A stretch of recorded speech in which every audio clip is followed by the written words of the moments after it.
Welcome aboard National Football Show. It's your boy Big Sills. We appreciate everyone coming aboard with us here. And Miss Hurts, I'll say this to you. There's a lot of people perpetrating you out there now. So we appreciate you checking in with us here as you do occasionally. And yes, thank you so much, man. I appreciate you coming in here and setting the record straight with us here. I tweeted at you too, by the way, just so you know. And just to keep things fair here, we appreciate you coming aboard here with us. So we thank you again too. And Jalen is kicking ass this year too. So thank you so much. All right. Trading deadline is today. And there is no question we are going to keep an eye on this as teams can get better. You can call it improve or implode, but there's no question. We're going to see teams either go for it or not go for it, okay? And you can get yourself better. You can put yourself in a position right now where you could become a contender. I think the Cowboys need a wide receiver. Judy's available for a second and a fourth, reporting sources out there saying that Denver's willing to move him. Okay? So if the Eagles make a move here, we're going to talk about that here in a second. What position do you think it will be a need at? We'll get there in a minute here. Merrill Reese will be with us in this hour at the bottom of the hour, by the way, too. The legendary voice of the Philadelphia Eagles, the man who obviously has been calling his football team's games for the last 50 years. Hey, real quick before I get started, I do want to say this. Xander, you're probably going to hate this take. Okay? If I were the Auburn Tigers, you're never going to beat Nick Saban in Alabama. You are never in a million years going to beat Alabama with a traditional hire of coaches going into Auburn and trying to compete with Alabama. Do something unconventional. Do something that is out of the box. Hire Deion Sanders. If you want to compete with Nick Saban, hire Deion. He'll get the best coaches. Look at what he's done to the historically black colleges and what people now look at them as. They're now on ESPN. ESPN carries their games on a college football Saturday. Can you imagine what he would do to Auburn football if he was the head football coach there at Jordan-Hare? Do something out of the box. Don't be common. You making a traditional hire to try to compete against Saban, you're going to get killed again. You are going to get killed again. Do me a favor. Think out of the box. Okay? Think out of the box and hire Deion Sanders. Okay. We're going to be keeping an eye on the trading deadline here and the movement that's going on around the NFL. Falcons have traded Calvin Ridley, who's on suspension for a year for gambling, to the Jaguars. By the way, a lot of teams are checking in on Josh Allen with the Jaguars. Could the Eagles be one of those teams too? I think they've pretty much filled their need at edge rusher. But Josh Allen's name now is being thrown around that potentially the Jaguars, for the right price, would move off of him. So teams like Kansas City have contacted Trent Baalke, the general manager, and Doug Peterson for Josh Allen down in Jacksonville. They need a pass rusher. Kansas City needs a pass rusher desperately. Okay? So we're going to keep an eye on this. And like I said, teams are either going to improve or implode. The Eagles, maybe their best move, they just sit back. Keep their depth. I am not moving Andre Dillard or Jack Driscoll. Absolutely no way. Those are my security blankets.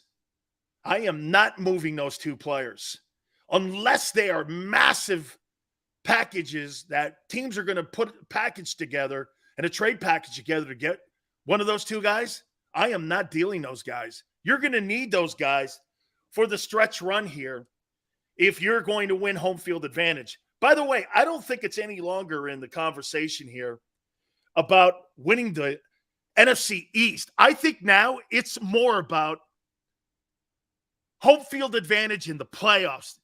You have to, in my opinion, have the NFC playoffs run through the Lincoln. You have to have it run through Philly. Okay? Michael, appreciate you coming aboard. Thank you so much. Hey, Big Sills, Burrow did great last night. Richie, I'll take Burrow over anybody in the league outside of 2 other quarterbacks. You can keep doing that all you want. You're right. Okay? Burrow sucks. I'll keep Joe Burrow, and you can have Jalen. Okay? You can have Jalen. I'll take Joe Burrow. Joe Burrow's already gone to a Super Bowl. Joe Burrow has already won an AFC championship. You see him last night against the Browns? Yeah, I saw him last year against the Rams in the Super Bowl too. I saw him last year sack 9 times in a ball game and win it and get his team into the AFC championship game and win it. I saw Jalen get into the playoffs and get whacked. Whacked. Kareem Hunt and Greedy for a conditional 3rd or straight up 2nd. Last year means nothing. Of course it doesn't. One's resume never means anything. You're correct. Burrow had receivers. That's right. That's probably why they were annihilated when Troy Aikman was on the air saying, throw it left, throw it left, throw it left. Are you under the assumption Devontae Smith wasn't open in that playoff game last year? Are you under some sort of he was open, wide open? Okay. It's not where I'm going. Once again, idiots leading my show will never happen. I'm not a traffic cop. As we get closer to the 4 o'clock Eastern trading deadline, what is the number one area on the Eagles that they can improve with a move as we get closer to the 4 p.m. trading deadline? What's the one area on the team? One area. Do you really need another running back? Well, if it's Kamara and Hunt, we're talking about good football players. You see the Browns put Kareem Hunt on display last night too? That was clearly by design. He hadn't had a lot of carries going into that Bengals game last night. That was clearly by design last night by Andrew Berry. Running back and safety, says Chris. Backup safety. Running back depth. Okay?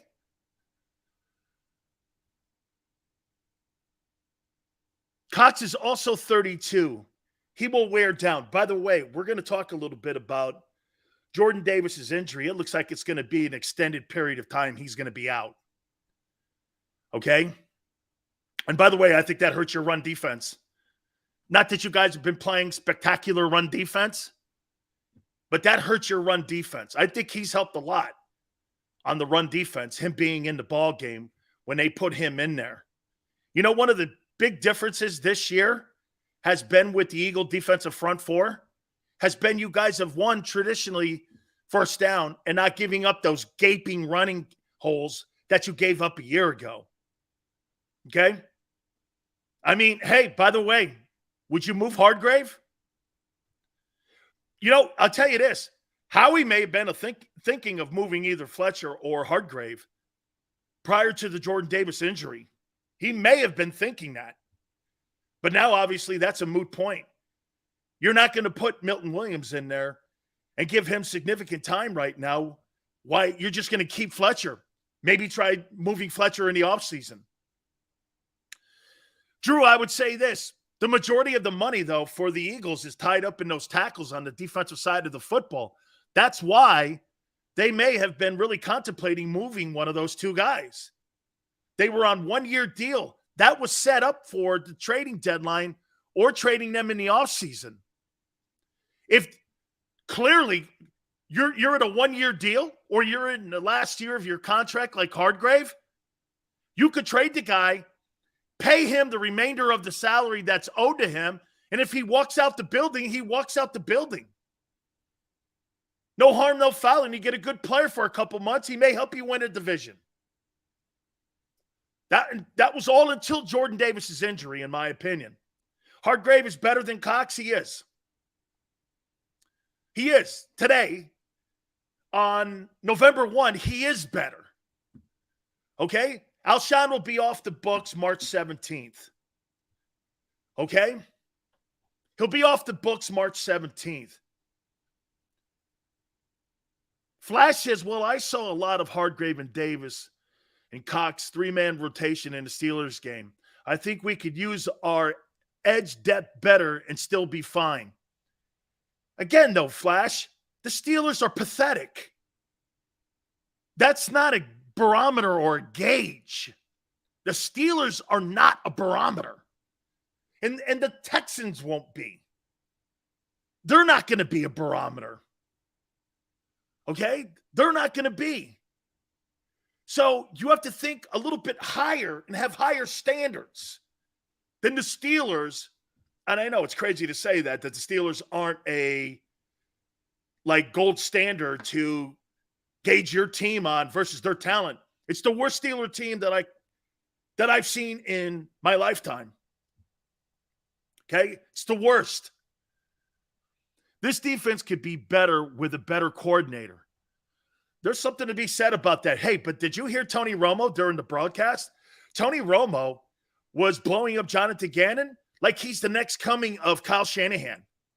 I was like, dude, that guy is not that good, and Tony Romo doesn't do his homework.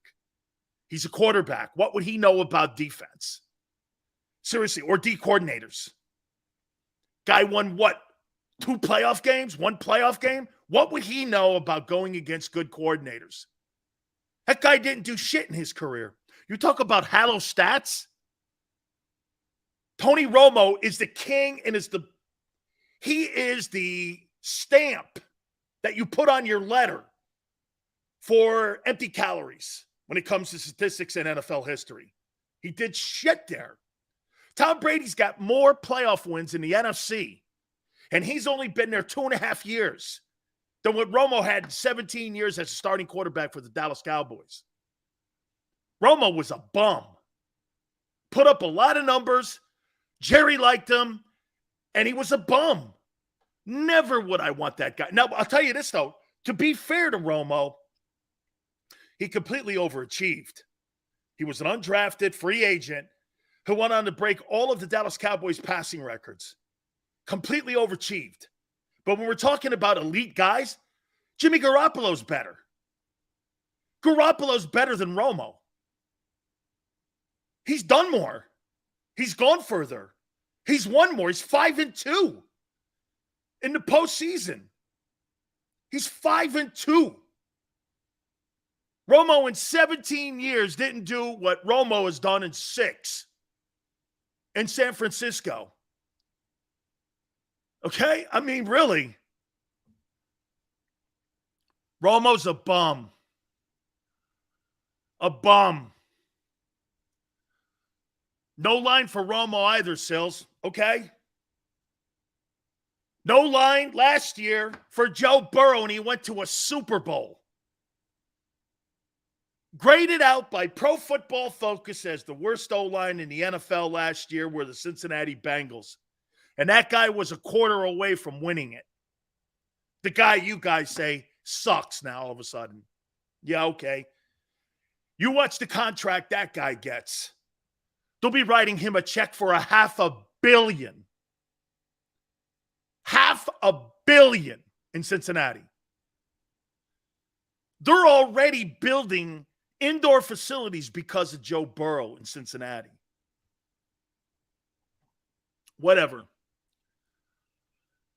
Jimmy G, baby. Damn right I like Jimmy G. I like anybody who's a winner. You're damn right. 43-19. God bless. Is that what that record is? with Jimmy. Is that what that thing is? Man, what a quarterback. Man, what a great football player Garoppolo is. No question about it. I say this. I'd like to see Howie do a little work on depth. You're going to need it. Okay? Danny says Jalen is a winner. Yeah, okay. When he wins something significant, I'll call him that. Right now, he's playing winning football. Absolutely. Got to give him his justice. Oh, by the way, do we have it? The Big Sills, top 10 NFL quarterbacks. We have our power rankings today as well. How you doing? How you doing? We're going to look at the standings. Maniac. Laughing my ass off. Sills loves getting under our skin. Maniac, I don't do anything as such. You know, Xander said something to me. I don't know what it is, but some of your button words that you've learned over the years in broadcasting, it just antagonizes people. Yeah, we had a president like that too. 45 used to do that. Okay? 45 used to do that. He's a bum. Oh, man. How you doing? He's a bum. He's a bum. Oh, by the way, please, people, November 8th, get out and vote. Please. Thank you. Begging you. Dak ain't shit. Well, has Jalen beaten him yet? Has Jalen beaten him yet? Joshua Sills is good banter. That's why Philly rocks with him. You bet, Joshua, man. And I respect you guys so much, man. Thank you guys so much. Sills, you don't think they should have taken Joe out of the game? I do.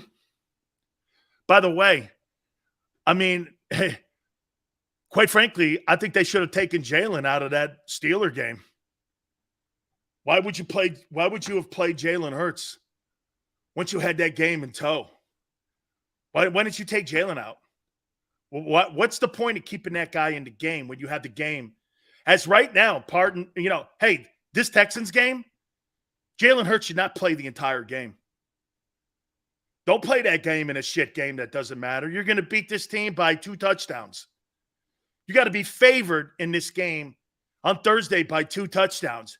You get up in the third and fourth quarter, you need to take some of your starters out. You still got a haul. And you still got a wheelbarrow full of games left to play here. They did take him out. I didn't see that at the end. They did a 10-minute mark. Okay, I must have missed that. I'm sorry. Okay, good. They should do the same thing here in this Texans game. Okay? Hey, Big Sills, tell me why we don't have any transgender representatives in the NFL. Bro. I'm just going to move on from that one. I wouldn't know where to start with that. First records don't matter. Then Jalen only played a few winning record teams this year. 3, I think now. I think that's pretty good, actually. I think that's pretty good. Hey, there's a lot of teams in the league right now that are playing shitty teams. And the one thing that the Eagles are doing, they're not playing down to their competition, which is spectacular. Keep it up, guys. They are the most consistent. Hey, even the Bills and the Chiefs play down to some competition. That's because they don't have a running attack. That's where you guys may catch them. Honestly. I thought about it. I watched the 22 of the Bills and the Chiefs, and then I watched the Eagles versus the Steelers. The Steelers are terrible, right? Well, they treated them like they were terrible.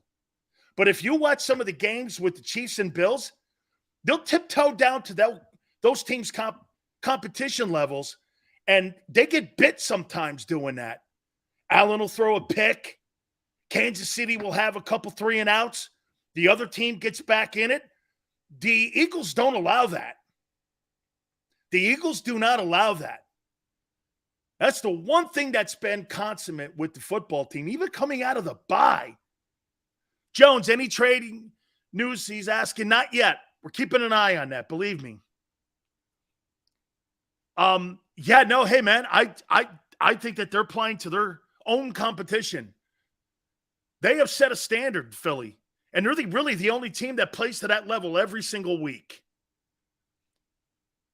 Sands, absolutely. And that's why actually, if you think about it, it's probably one of the reasons why they may be playing the best football of any team in the league right now.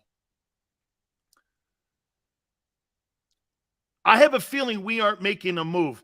Hey, sometimes, Matthew, the best moves you can make are moves you don't make.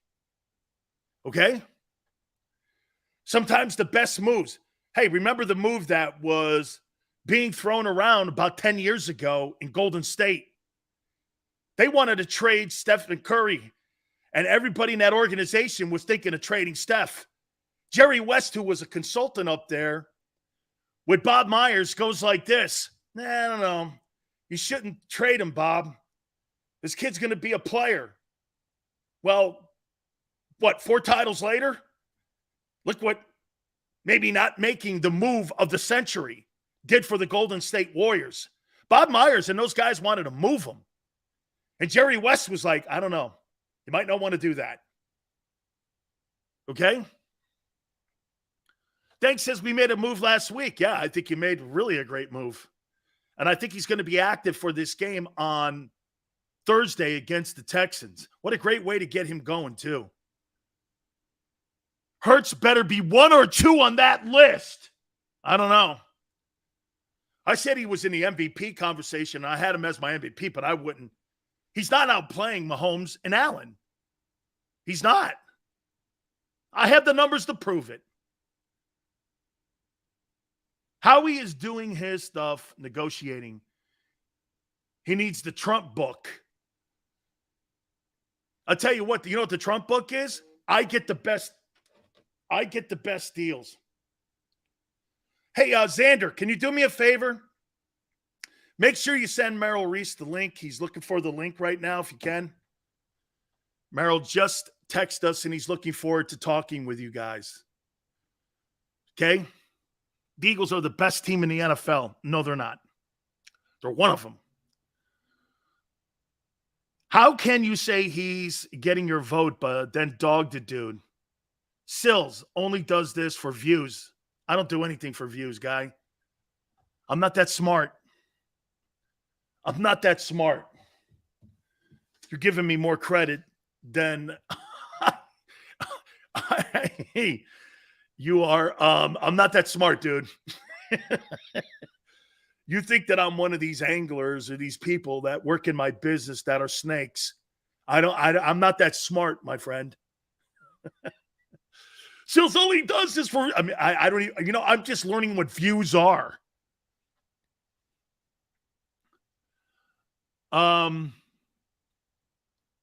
Hurts had 4 passing touchdowns and 140 rating last week against the shitty Steelers. Congratulations to you. Wonderful performance. Uh-oh. We know you're not smart. Okay. Hey, Big Sills, you're a hater. I got to get a t-shirt with that. I got to get a t-shirt. JAKIB Sports' biggest hater. Oh, man. See, I would like to get a JAKIB shirt, but Big Joe and little Krause, they only give them to Rob. So, one day I'll get my shirt. Everyone else at JAKIB gets their shirt, but Big Sills doesn't. Now, I get, between me and Barrett, I get, the shirts obviously would be more money because of obviously more cloth to be had in this whole thing. Eagles aren't better than the Bills or Chiefs. I don't know about that, man. I don't know. They're getting there. They are.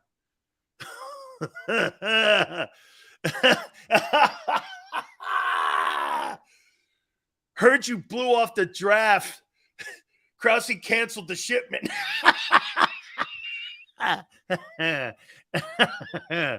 Oh, man. Oh, I see. See, you got to understand something about the Krauses, okay?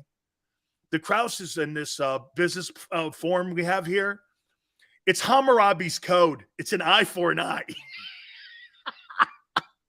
That's how we trade here. It's an eye for an eye, big sales member. You know? Hey? Oh, man. The Eagles are better than the Chiefs and Saints. Thank you. The best division in football is the NFC East. Sure looks that way.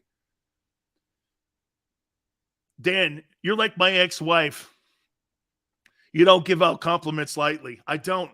There's a problem with me with that. Xander, too, by the way. What do you want me to tell you, Sills? Okay, you did a good show. Move on, guy. Hey, here's a cookie.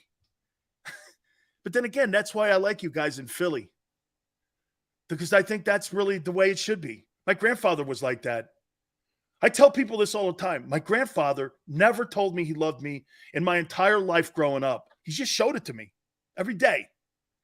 I didn't need to hear it. I saw it. And that's how he lived. That's how he lived, man. All right. I want to get to something here, too, before Merrill. Merrill's going to join in with us here in a couple minutes here. And we're going to talk to him about the 7-0 start and also the short work week with the Texans on Thursday Night Football on Amazon. Who do you truly believe to be the biggest threat to this team in the NFC for them to win the NFC in the conference? Niners, Cowboys, Vikings. I think the rest of those teams, I think it's Vikings, Cowboys, and Niners. You notice there's no Rams and Bucks?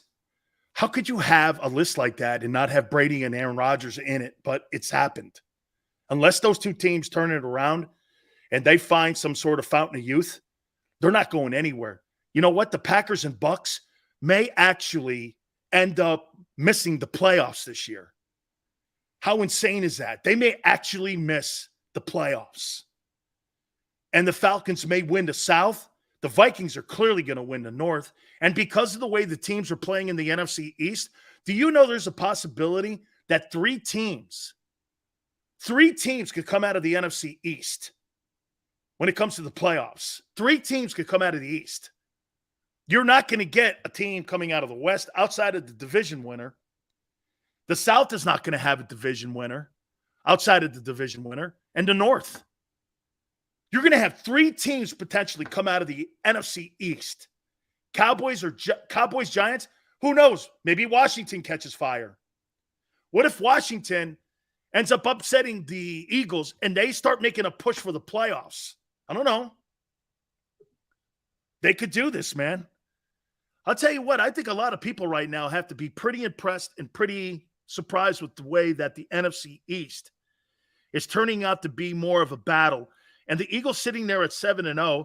You got the Cowboys now sitting at, let me see here. The Cowboys are sitting at 6-2. You got the Giants now at 6-2. And Washington now has pulled the rear up and now sitting at 4-4. Of all the divisions in football, it's the only division in the NFC that every single team has a winning record. And if you want to even go that further, the AFC East is the only other team right now that has teams that are above 500.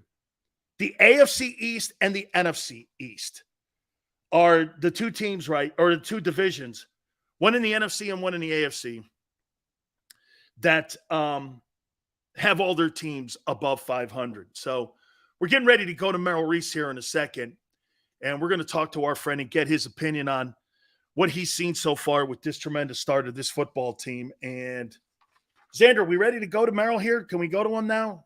Let's go to Merrill Reese right now, who's on a short work week. He's got the Texans on Thursday Night Football. Merrill, most impressive thing that you've seen so far with this football team as you're 7-0. I think the most impressive thing, Dan, and there are a lot of impressive things starting with the coaching and the quarterback, but I think the most impressive thing is that in the turnover department, where last year their turnover differential was even, they are now plus 14 and way ahead of the rest of the league. 14 times more they have taken it away than given it up. And after 7 games, Can you remember a team going 7 games without losing one fumble? No, no. I went back and looked too, Merrill, and I couldn't think. You'd have to go back to one of those Steeler teams in the '70s. That was one of those teams that didn't really turn the football over because they ran the ball, and that was the early Steeler ones, not the later ones with Bradshaw. But no, I haven't seen anything, and that has been the most impressive thing. But Merrill, I want to throw this at you. You know, all the teams in the league, I'll tell you the most impressive thing for me, and tell me what you think of this. They never played down to their competition. I mean, coming out, look, the Steelers are terrible. This team on Thursday is terrible. Now, everybody can win on any given Sunday, Thursday, Monday. We know this. However, they never played down. I've seen the Bills play down the competition. I've seen the Chiefs play down the competition. That's really from the coaching staff and player accountability. That's got to be one of the most impressive things. Yeah, I think that is. I mean, they are always ready. I was worried, Dan, about the Detroit game going into the season because the Eagles' practices really didn't have any real physicality, and the Lions, to me, looked like they were in mid-season form, at least from watching Hard Knocks. And the Eagles weathered a few storms there, but still won the game. But ever since then, they've been pretty good. You know, Do you agree, Merrill? It looks like now we're going on 2 years here, and let me knock on wood. But the way that they do practice in the exhibition season and the way they prepare in the exhibition season, you know, I'm always a believer that you have to put hard work in. I'm always a believer that you got to play your guys and you got to get rhythm going. But the Eagles the last 2 years have been relatively healthy. And again, I say that with great respect to the league, knowing depth is an issue here, the war of attrition. I get it all. I'm not trying to jinx anybody here, but maybe they did find the fountain of health, the way they prepare. Maybe they did. The only significant injury came last Sunday when Jordan Davis, the number 1 draft pick, appeared to sustain a high ankle sprain. But that's the only one so far, really. I mean, guys get dinged and there are concussions and things of that nature, but there haven't been any season enders, which is very, very big. How impressed have you been with the way that Sirianni has gravitated to being a head coach? I tell you, do you agree, Merrill?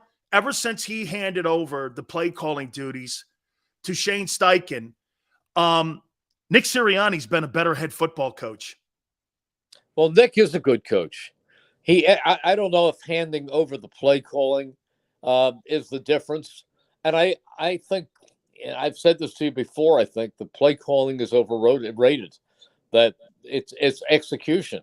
And it doesn't matter what you call if you can't block or if somebody jumps off sides but if there's a number of great plays you can all choose that will all work. Nick says basically they go over so many situations during the week that all Shane is doing, and this is not to minimize the good job Shane is doing, but it's something that they both would probably make the same play call for a given down and distance and yard line. So they're very much on the same page.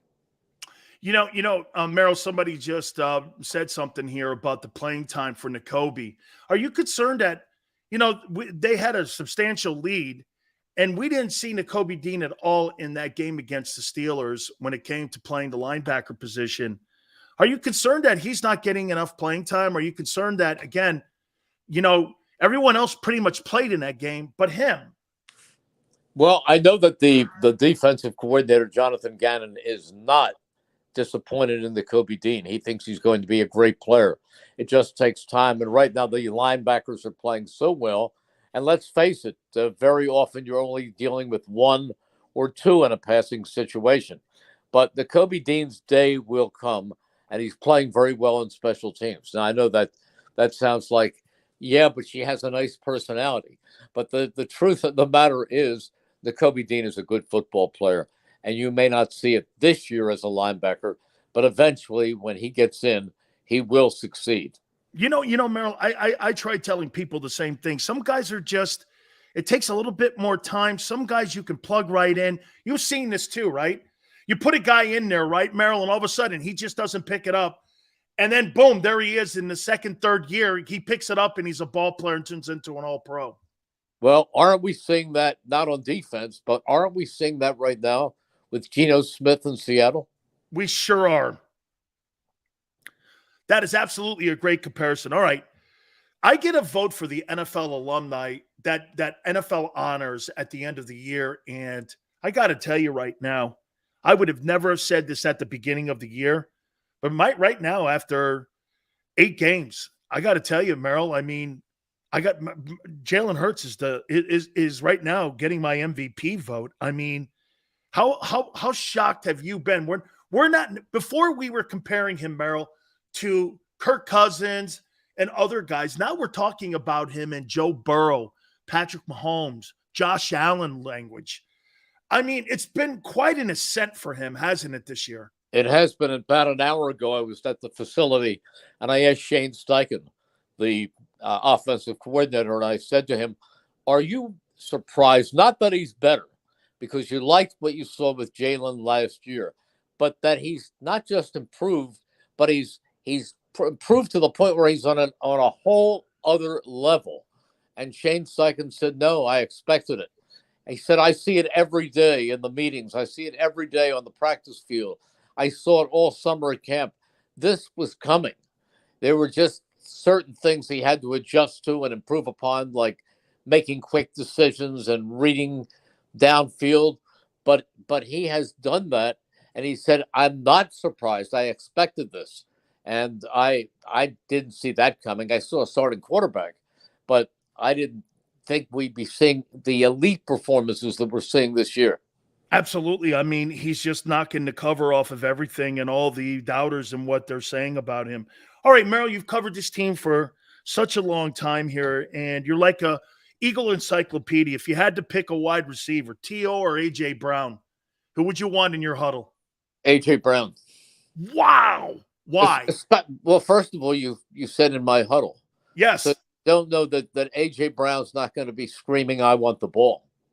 And I also, look, T.O. was great. He was great. But by the end of that first year, his relationship with Donovan unraveled. And then I saw the next year where T.O. was totally divisive to this football team. There were a portion of the locker room that loved T.O.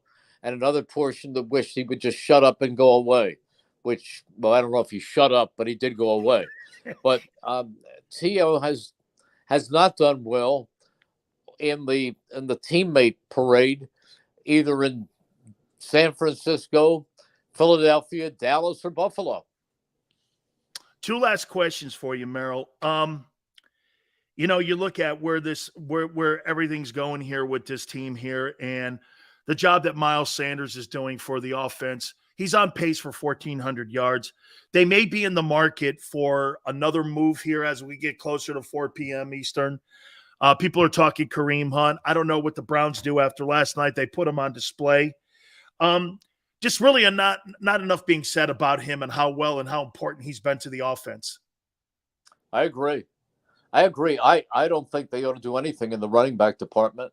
I think that what we've seen from Miles Sanders is outstanding. Boston Scott gives you a great change of pace. Kenneth Gainwell has fit well into the role of a third down back. And then they have Trey Sermon, who they picked up, who has yet to really play much, a little on special teams. They played moderately, but he's a powerful back. So I think they have a good complement there. I wouldn't mess with that department. Okay, I'll close with this with you. What's been funner to cover? The 17 team up to this point, November 1, or this team this year? It's a good question. I would have to say, in my opinion, that team had a lot of heart. They made up for a lot of injuries. Don't forget, they lost Jason Peters, their best offensive lineman, Jordan Hicks, their best linebacker, Caleb Sturgis, who was their kicker. They had to pick up some guy named Jake Elliott from the Cincinnati practice squad. They lost, who else did they lost? Their best special teamer, Chris Maragos. They lost so many people. And then ultimately, they lost their MVP quarterback, Carson Wentz, and they won the Super Bowl. That was remarkable. So that was fun and unexpected to cover. This one is fun because they're a great bunch of guys They're a bunch of players that mesh together as a team. They have a terrific, young, bright coaching staff.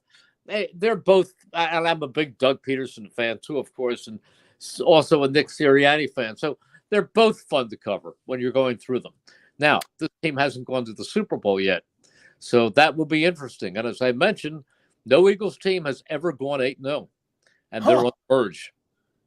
Wow. Hey, in closing, as we walk out the door here, boy, I'll tell you one thing is evident.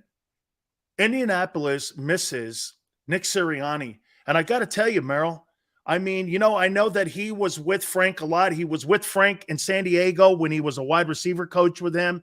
And I know he went to Indianapolis with him as a head coach. But there's no question that the influence that he had there with Phillip Rivers when they won 11 ball games last year, even when they won, 9 ball games, you still had some of the stuff that Sirianni had put into that offense. And it kind of worked a little bit with Wentz. But I tell you, what's happened with the offense in Indianapolis just shows you, I think, how underestimated that Nick Sirianni was as a head coaching candidate. I think so, too. When I first heard his name mentioned, my immediate response was, who? I mean, I wasn't aware of a wide receiver coach in Indianapolis, but boy, has he done a good job, or an offensive coordinator, but he's done a great job here. And it's not just the play calling or the schemes. It's the way he handles the players. It's the combination of liking him and trusting him. That's a great combination. It's not always possible, but they like him and they trust him. There's a loyalty there, and he treats them well too. So, and it's a great staff. Steichen is doing a great job. Jonathan Gannon will probably be a head coach after this season. He's doing a great job. They're just good, and they have leaders on this team. There's no better leader than Jason Kelsey and Brandon Graham. And Jalen Hurts, as a young guy, has really been a leader. He shows that leadership. Lane Johnson is the same way. They're a great bunch. Absolutely. It's a great run. Texans on Thursday night. Don't forget, Merrill's on WIP on Thursday for the game, and we appreciate it. Merrill, thank you for always finding time. Go Birds, man. It's happening. Appreciate it. Thank you. It is. I hope it keeps happening. Absolutely. Thank you, Merrill. That is our friend Merrill Reese. Don't forget, again, he's calling the game for WIP on Thursday night. I'm going to make a comparison on Nick Sirianni, and tell me if you agree with it. I'm going to do that. I have the top quarterback performers through week 8. Holy cow. The Big Sill Power Rankings. Who's playing the best quarterback in the NFL right now? Look at this. Plus, standings. And also, we'll get back into that conversation of the team that you fear the most in the NFC. We'll get to all your thoughts. Please hit the like button. Keep it here on the National Football Show. Go to get your game on. Go for the beers. Go for the cheers. Go for the hit and the hits. Go for the stakes and the stakes. Go to get your parlay on. Go to get your party on. Go for the scene. Go for the screens.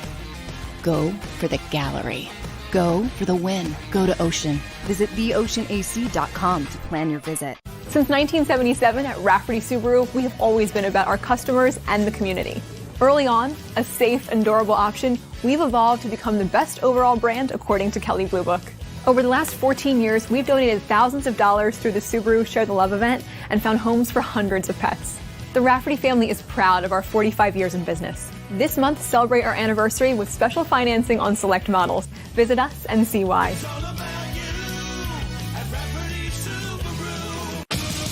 The greatest fans on earth. It's a bold statement, but would you expect anything less from Philadelphia?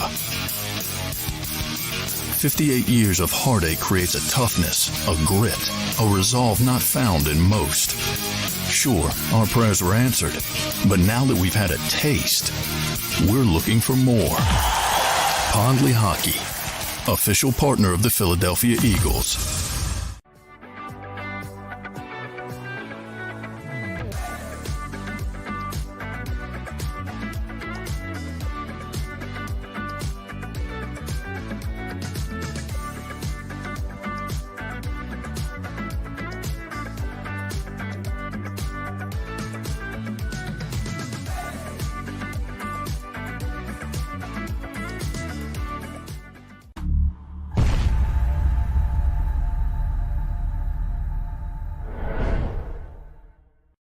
Welcome to Pond Lee Hockey. We've helped over 100,000 injured and disabled workers obtain benefits, as well as some of the biggest settlements in the state. If you've been injured at work, give Pond Lee Hockey a call. Philly sports fans, I'm Tom Giordano from Pond Lee Hockey Giordano. First and foremost, thank you for watching the Pond Lee Hockey postgame show. But right now, we're giving away tickets to the World Series. Follow Pond Lee Hockey on Instagram and check out our posts for your chance to win tickets to all 3 Phillies home games. Go Phillies and go Birds.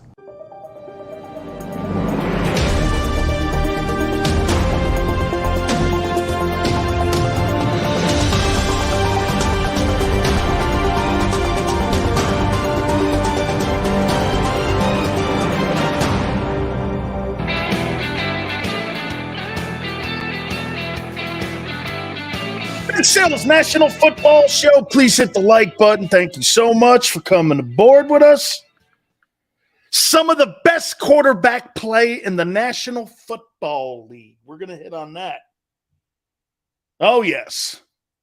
Keeping an eyeball on the trading deadline, too. So it's coming right around the corner here, about 14 minutes away. So we'll see if Howie ends up making a move here. And we appreciate you guys coming aboard with us. Thank you very much. I think it is the Steelers that you look at and you go like this. Hey, this football team did not play down to their competition. That's what I was talking about, and I really liked what they did. You know, I real quick before we move on here, and I want to get back a little bit more into Dallas, Minnesota, and San Francisco. Is this a fair comparison on Sirianni? By the way, I'm not comparing resumes as of yet, obviously. Nick hasn't done shit. But do you see a Parcells characteristic in the guy? I think he's got more personality than Andy Reid.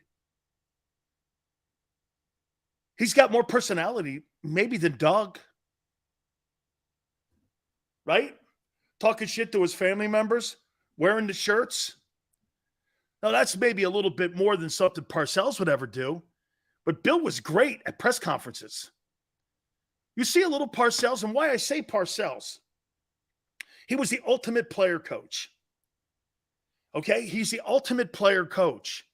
He's a guy that, you know, goes to his players, asks them their opinions. Why do you think Bill always had Pepper Johnson with him or guys that had played with him in New York, whether it was in New York with the Jets or if it was in Miami with the Dolphins? Wherever Bill went, Dallas, there was always that connection from those Giant guys because they were called Parcells guys. Do you see a little bit of that here with Nick Sirianni? Andy was funny. I give you that. Andy's a funny dude, man. I'm talking personality. Nick's got a pretty good, like, New England personality. I mean, it reminds me of my friends back home in the Northeast. I mean, he's like a Northeasterner kind of guy. Okay? Sills, why are you getting upset when I ask Hurts' record against Dak? RJ, I agree with you. He hasn't done shit against Dak. Upset? How could I be upset with something I agree with 100%?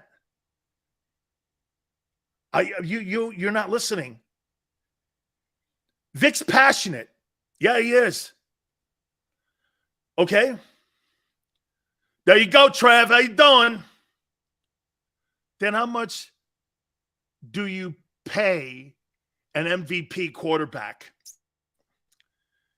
We'll see if he wins the MVP. Going very well. Very well. Very well. Okay? Concrete Charlie said, this fucking game for thank you. One of the greatest quotes in NFL history. Still have to win something. Agreed. Nick is 15-9 as a head football coach. That's a good start compared to Josh McDaniel. You think, Ray? McDaniel ain't getting another head coaching opportunity. He's going to be with Bill Belichick in New England for the remainder of his coaching career. It is a colossal failure as a head coach, Josh McDaniel. Then again, pretty much every single coach that's ever come off the Belichick coaching tree has been a colossal disaster. How much? A Happy Meal and I'll take I'll take an iced tea. Dak 2-0. Fabulous. I don't know if I'm writing home about, well, he's 2-0 against them. Big deal. McDaniel going back to New England. He surely is. Here's the team that I fear the most. Let's move on to this. San Francisco. San Francisco, fully healthy. I'll take Garoppolo over Jalen any day.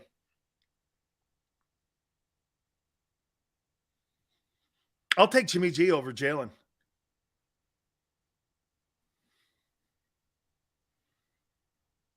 I know last year he beat Dak and Aaron Rodgers in consecutive weeks on the road. It's been to a Super Bowl. I don't know what Jalen has done yet. What's he done? What's he done in the postseason? Jimmy G's 5-2. 5-2. You're nuts? No, you're not listening, guys. Jalen's a better athlete. But in that Kyle Shanahan system, they win. They win. In playoffs, right, Trevor? That's all we're talking here.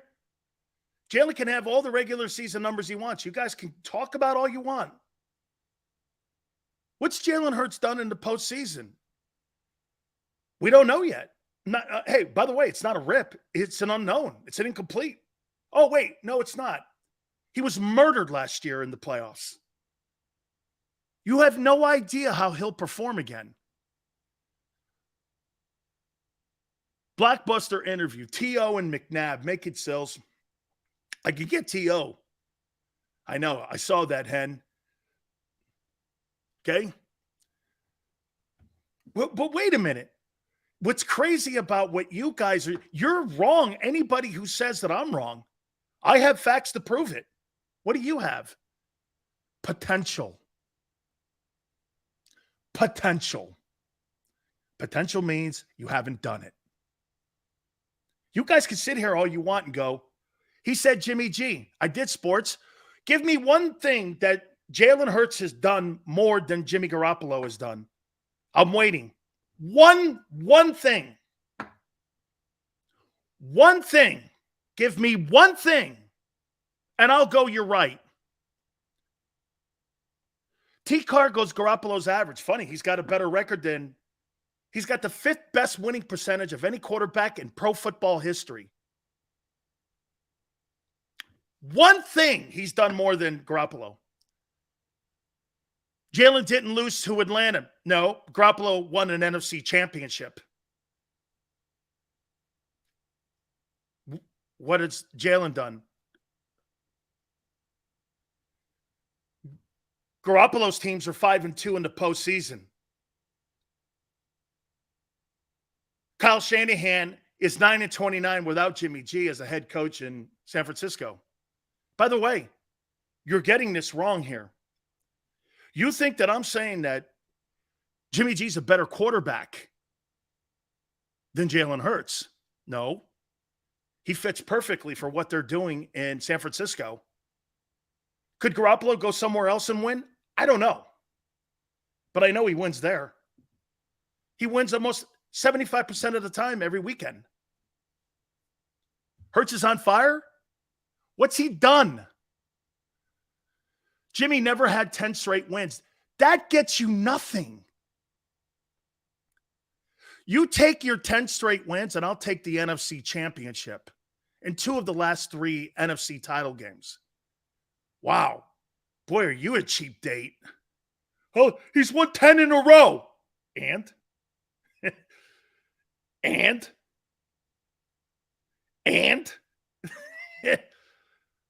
You get no merit badge for that even. And? Look at you guys. You can't name. Here's what you've named so far that Jalen's done over Jimmy G.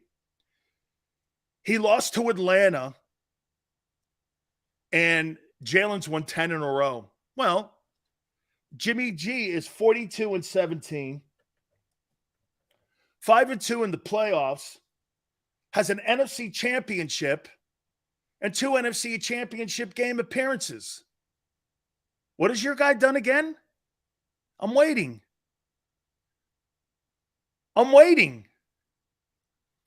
Jimmy G has been playing considerably longer in the NFL. Okay. How do you know how Jalen's going to play in the postseason? I agree with that. 7-0? I don't care. 7-0 doesn't mean anything to me. It's a good start to the season. Bro, this is about winning the Lombardi Trophy, not about the best record in the NFL. What do you think you're playing in the SEC? This is about his second year. Well, Mahomes and Brady won Super Bowls. Second year, Burrow went to the Super Bowl too. I hope it happens for Jalen Hurts. Jimmy beat Dallas. Hurts lost to Dak. RJ, and then he goes to Green Bay and wins. In sleet and snow in Green Bay. Gets to another NFC title game.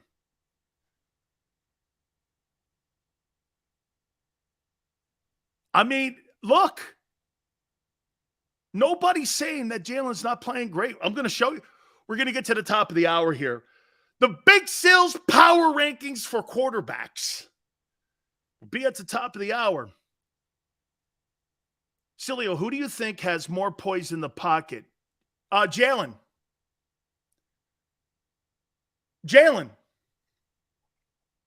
Who's won more in the pocket? Jimmy. He's won more significant games. W2. Hurts bashing is back. How's that bashing when I'm bringing up? Boy, I'll tell you what. W2 is another prime example of when you tell somebody the truth, they call it bashing. I'm just pointing out facts. Honestly, don't care about Hurts, but Burrow looks like crap. And don't die on. Hey, Xander, can you put that up for me again, please? Honestly, don't care about Hurts, but Burrow looks like crap, and don't die on Jimmy G's hill. The dude blew the Super Bowl with a double. It's not my point. That's not my point, Trader Chris. He got there, though. He's won. Hurts is a winner. Eagles are winners. And Sills, I'm no cheap date. Thanks for clarifying. Hines to Buffalo, trade alert. Jimmy G has 4 career TDs and 6 INTs. Not impressed. No, but 5-2 is. Once you take a look at some of Bradshaw's numbers, too, in the postseason, you might be stunned. Or look at some of the games that Peyton Manning's played in the postseasons. Fact is, Trey Lance took Jimmy's job. Not true. They gave it to him. Not true. They gave it to him. He didn't earn it. They gave it to him. Ain't no bashing. Big Sills points facts out here, Junior. Ain't no bashing. I told you, Jalen's done a great job. He hasn't proven it yet, though. Don't you guys? Wait a minute. So if this guy goes 12 wins and he loses in the opening round of the playoffs, that's good enough for you? Oh, okay. Aren't you moving the goalposts now? Didn't you have a quarterback like that here for a bunch of years named Donovan McNabb? Don't you want more than that? Oh, okay. Hey, if we're going to lower the bar, let me know. If we're going to lower the bar, let me know. Let me know. If we want to lower the bar, I'll lower it for you. Hey, by the way, like I said, we're talking about playoffs and guys with great postseason records and Mahomes and Allen. Jalen wasn't in those conversations last year. It was a joke. Now he is. It's a good deal. GT goes, no, he has to win a playoff game. So wait a minute. You're giving me shit about a guy who's 5-2 in the playoffs, and you're talking about a guy who's 0-1 in the playoffs. Once again, you're talking potential. This gets – look, do you know why this is so easy every week for me?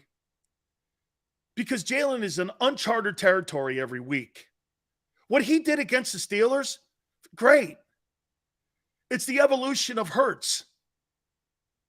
Nobody's bashing it. But in this league, you get to be somebody by doing something. Not looking good for 7 weeks. That's not how you get ahead.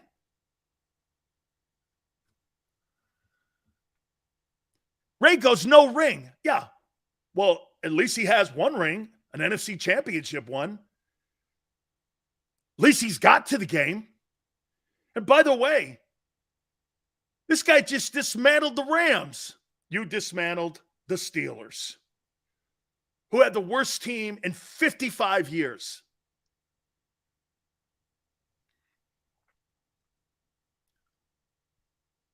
Our top big Sills quarterbacks so far in 2022. Bills traded for Hines. Yeah, I just saw that. Woo! Woo! Look at the Bills making moves, man, at the running back position. They are terrible. Well, who'd you play? Wait. Somebody just goes, the Ram. No, here. Is it Chili J? He goes, they are terrible. Dude, you could put the Steelers and the Texans together and you wouldn't have an NFL team. You guys are playing 2 JV games in 1 week. The Steelers and the Texans. It's like JV week. Oh. Okay. All right. Hit the like button. We got a lot to hit here in hour number 2. Who's playing the best quarterback in the NFL right now? Our top 10 NFL quarterback list. The Big Sills NFL Power Rankings. We're going to look at the division. We're going to look at all the divisions in both AFC and NFC. Boy, man, Allen just got another piece to the dynamic. Woo! Bills need a quarterback. Yeah, okay. Then so do the Eagles. Hey, Bob, Eagles are playing warm-up games. Hey, this is when, like, Nick Saban goes like this. Hey, can we put the 17th team in against the Texans on Thursday? We're going to play Can we play the redshirt freshman, walk-ons? We're going to call Xander out of the stands and put 001 on him and put him out there. Hour number 2. Keep it here on the National Football Show. Philly sports fans, I'm Tom Giordano from Ponley Hockey Giordano. First and foremost, thank you for watching the Ponley Hockey postgame show. But right now, we're giving away tickets to the World Series. Follow Ponley Hockey on Instagram and check out our posts for your chance to win tickets to all 3 Phillies home games. Go Phillies and go Birds. Welcome to Pondley Hockey, the largest workers' compensation law firm in Pennsylvania. With over 250 years of combined courtroom experience, we've helped over 100,000 injured and disabled workers obtain benefits, as well as some of the biggest settlements in the state. Even better, Pondley Hockey doesn't charge a dime until you win. If you've been injured at work, give Pondley Hockey a call. Go to get your game on. Go for the beers. Go for the cheers. Go for the hit and the hits. Go for the stakes and the stakes. Go to get your parlay on. Go to get your party on. Go for the scene. Go for the screens. Go for the gallery. Go for the win. Go to Ocean. Visit theoceanac.com to plan your visit.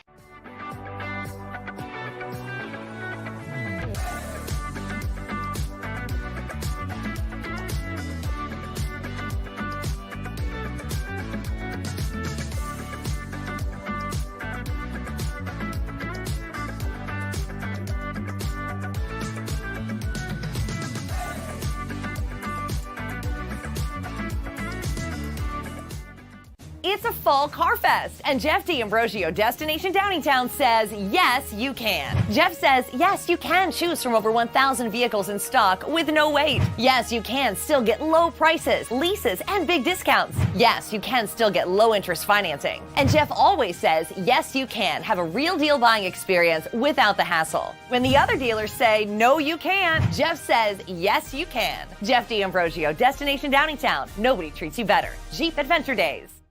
Philadelphia fans were cut from a different cloth. Born into a brotherhood and bonded to our team for life. We believe anything is possible because we've witnessed the impossible. While we may be from different neighborhoods, come Sunday, we are one, and we will be heard. Pondley Hockey, official partner of the Philadelphia Eagles.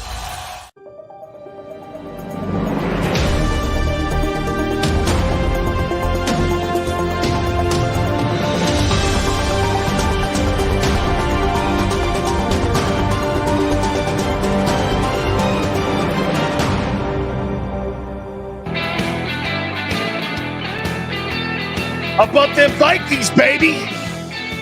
Woo! Big Sills National Football Show. Vikings got better, too, today.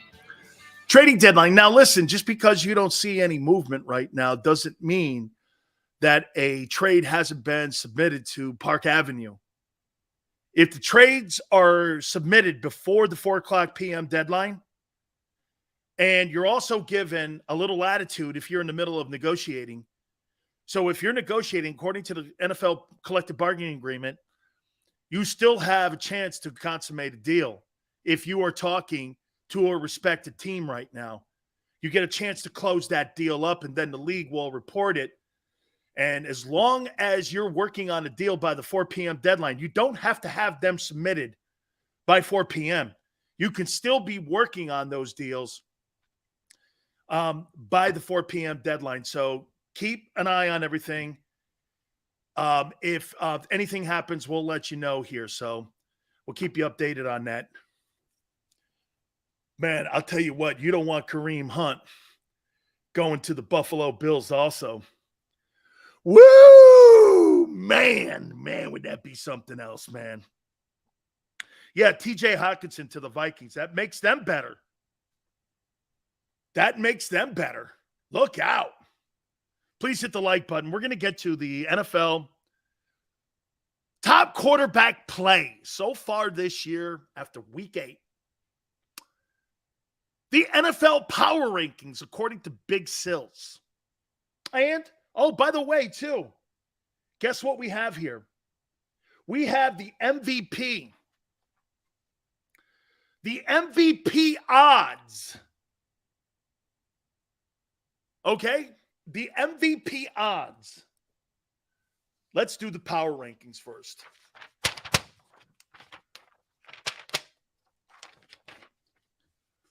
Oh, yeah, baby. There is no question.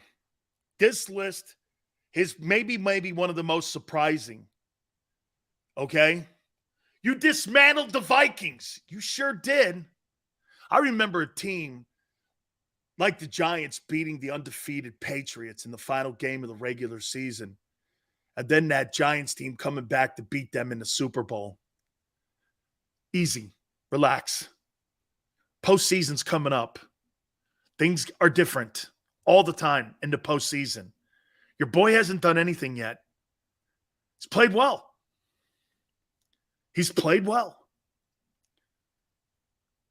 Played well.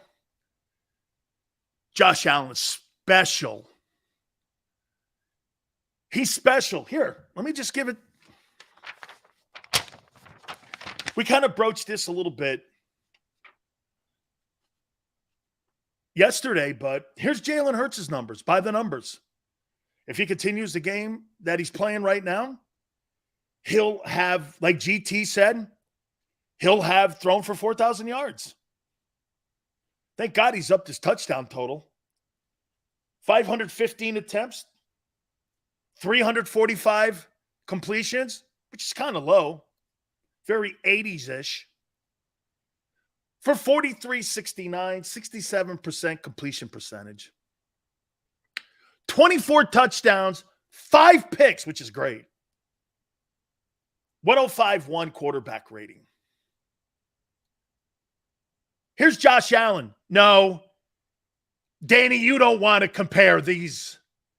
If Allen continues what he's doing, now he just got a new component. 641 attempts, 420 completions. He's on pace for 5,438 yards. What? This guy's on pace for 1,100 more passing yards. He's also on pace for 46 touchdowns. That doubles your guy almost.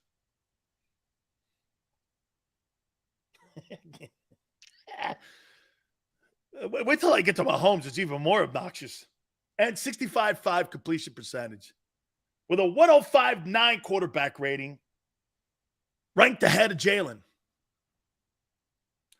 Here's Mahomes. It's even more obnoxious. 639 in attempts. 427 in completions. 5,243 yards. 66.9 in completion percentage. This guy's on pace for 50 touchdowns. This guy's going to throw double the touchdown passes that your guy's going to throw this year. And you're going to try to tell me that Jalen's outplaying Mahomes? Really? Are you kidding, right? You're honestly kidding.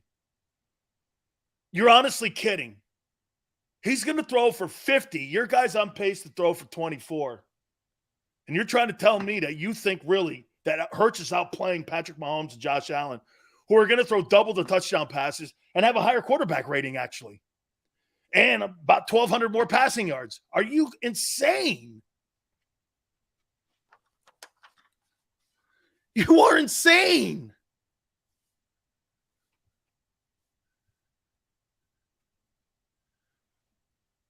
MVP race has nothing to do with who's the better arm. Has nothing to do with it. You would never take Hurts over Burrow in a draft. Nobody would. Here, that's even better.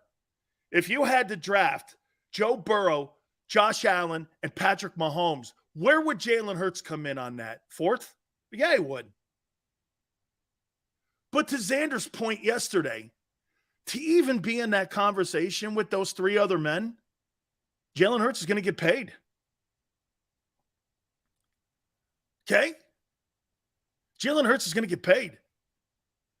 Because if you pay Kyler Murray the money you're paying him, you're going to pay Hurts that money too. Okay? Hey, don't be a shitbag. Leave my quarterback alone. What are you, 5? First.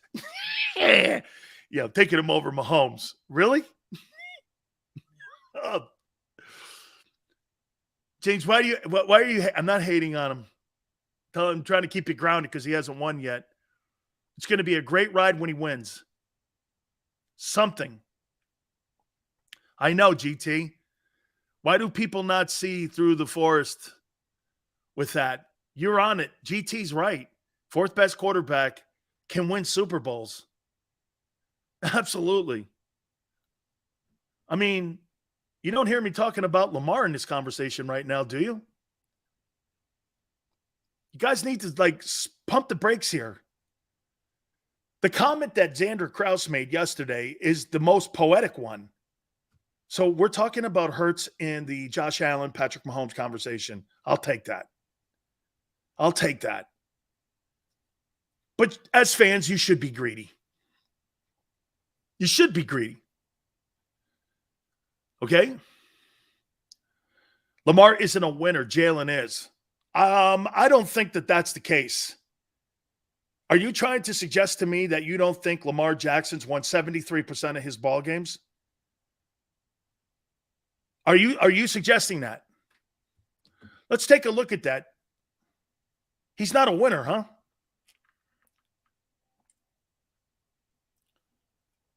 He's not a winner. Lamar Jackson stats. Since you say he's not a winner, Lamar Jackson stats. I just saw someone say he's not a winner. Let's see here. Geez, 42-15. What?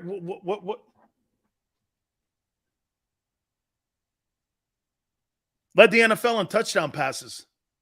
Something Jalen will never. Led the NFL in QBR. He's 42-15. Lamar and Jalen are even? I don't think so. Here we go. The Big Sills. NFL Power Rankings. My top 10 teams. 215. Never. Here. N-E-V-E-R. Never lead the NFL in passing touchdowns. You heard me. Never. I'm sorry, but 140 PR and 4 touchdowns isn't enough for you, Dan? No, it's not. Against the Steelers? Absolutely not. Tagovailoa had a 138. And the Dolphins are moving off of him this offseason. For Lamar Jackson. You want to bet? Tua's having a pretty good year. I guarantee you that the Dolphins move off him. He's not reliable enough. Never. Sports. We'll see if he gets there. I don't. Top 10. Big Sills Power Rankings. Number 10. As the previously mentioned, I got the Miami Dolphins at number 10. Do you know Tyreek Hill is on pace for 2,000 receiving yards? I said his numbers would suffer. His numbers have actually increased. That's pretty remarkable. Big Sil's wrong here. Tyreek Hill is flourishing with the Dolphins, more so. However, you want to hear something? Tyreek Hill's going to put a lot of numbers up in Miami, right? You don't really think that Dolphin team can beat the Chiefs, do you? The Chiefs are going to be Super Bowl contenders. Are the Dolphins? Maybe. I don't know. Chiefs? Yes. Andy Reid? Yes. Yes. Number 9. Maybe one of the most physically imposing and dominating teams at the point of attack. The Tennessee Titans. By the way, better get Jordan Davis back. Tighten up that run defense of yours a little bit. He's been a factor. You'll be start playing some ball teams now to run the ball here a little bit. I'm done. Derrick Henry. Derrick Henry just needed a little bit more to get going again. You know, now has a 6th time in his career, tying OJ and Adrian Peterson for 200-yard rushing games. 6. And there they sit, the Titans.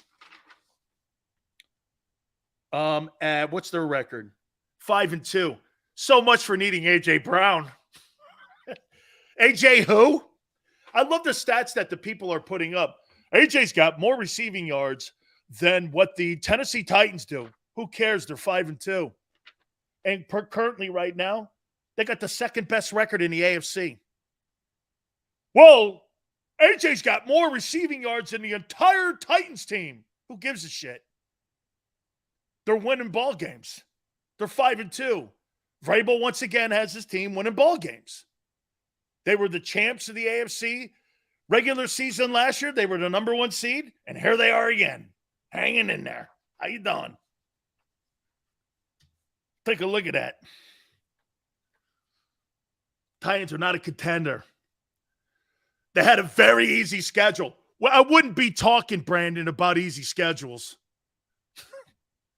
Look at the JV teams you guys are playing the next 2 games. Bounced and won again. Probably. Who cares? 7-0. You're damn right. Who cares? No one cares about 7-0. We only care about, what is it? Bye, divisional, conference, Super Bowl. 3-0. I don't care about 7-0. I care about 3-0. You can have all the 7-0s, 10-0s, 11-0s. I only care about 3-0. 3-0 or possibly 4-0. That's it. That's all you have to concern yourself with. 7-0. Great. Keep it. Put it in your back pocket. Talk about it one day with your kid on your lap. Remember when the Eagles started out 8-0? Or do you remember when the Eagles went 3-0 in 17? 3-0. That's all that matters. 3-0. Number 8, the New York Football Giants. I can't believe I'm putting that pathetic team there, but I have to. The Giants, I know they got beat by the greatness of. By the way, I can't put Seattle in here. I just cannot put Seattle in here. I cannot. So I got the Giants there at 8. Number 7, and rapidly improving. This is the Big Sills Power Rankings, NFL Weekly Power Rankings.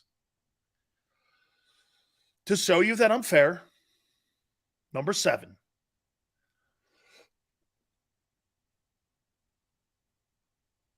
The San Francisco 49ers. Rapidly improving, though. Get those guys healthy. Christian McCaffrey, man. That guy looked like Marcus Allen.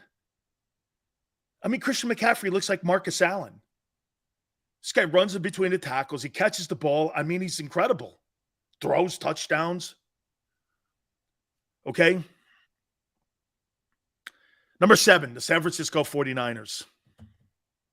And the greatness of Jimmy G. Love that guy. Paisan. Got you, brother. Paisan, stick together. Got you, brother.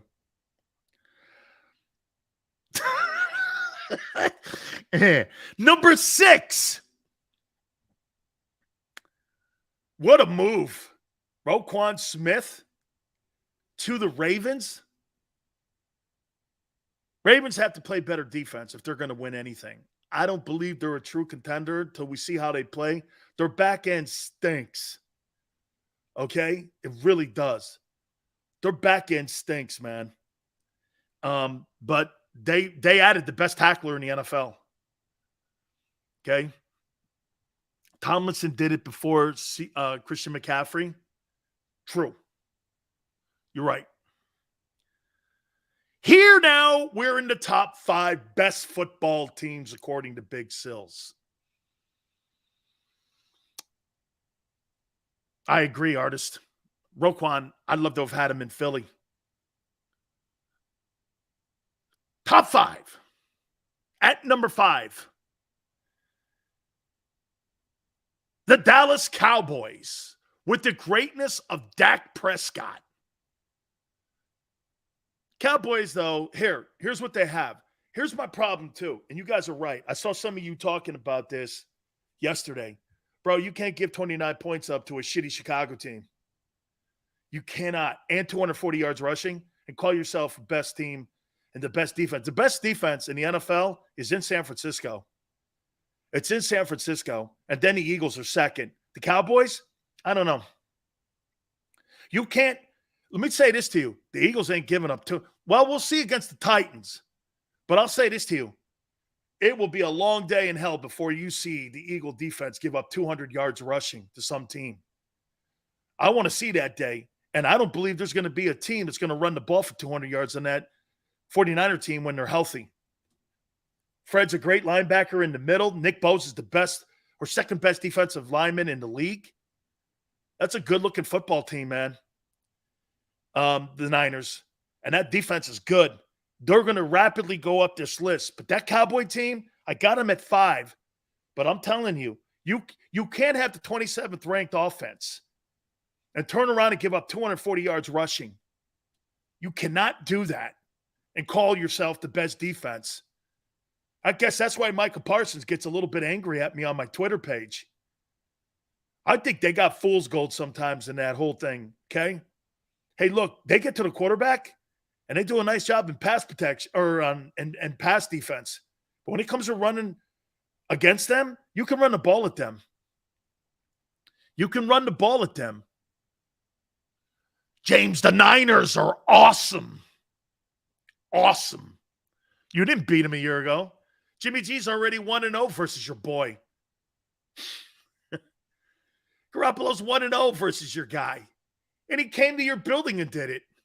Hey, Don. They get zero credit for beating the Rams. Well, you get zero credit for a 140 quarterback rating against the shitty Steelers then, or what you'll do Thursday night. You get no credit there either, okay? So we're even. Fair enough. They get no credit for beating the defending champs in their own building. You get no credit for what you did against the Steelers or against the Texans. Fair? Got a handshake on it. We're good. We're good. We're good. Fair? You want to play that game? I'll play it too. You get no credit for beating the Rams at their building. Then you get no credit for beating what you did in a great performance against the Steelers. Worst team in 55 years. Yeah, Cooper Rush was 20-17 in the fourth against you too. Rams are not good. Steelers are trash. I know they are. Here we go. Number 4. Dude, they get the tight end from Detroit. Dan Campbell won't be the head coach at the end of the year. That'll be another coaching change. They're waving the white flag. The Minnesota Vikings. By the way, to the Eagles' credit, I say this to you. Right now, today, on November 1, I do think the Eagles have beaten the 2 best teams in the NFC. Okay? I do. Okay? Got to be fair. I think you've beaten the 2 best teams in the NFC. All right?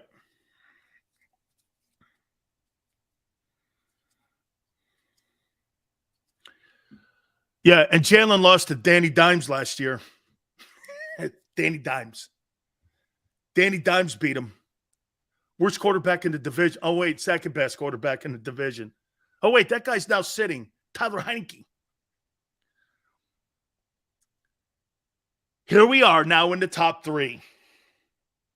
The Big Sills power rankings. Let me reset here. 10, I got the Dolphins. 9, I got the Titans. 8, I got the Gigante Giants. 7, the Niners. 6, the Ravens. 5, Cowboys. 4, Vikings. Here are the top 3 teams.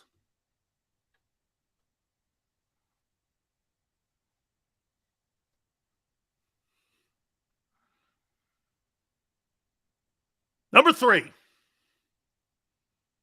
It's with great respect on a great season that they're having so far. And the quarterback is continuing to play as good as he is. The Kansas City Chiefs are number 3.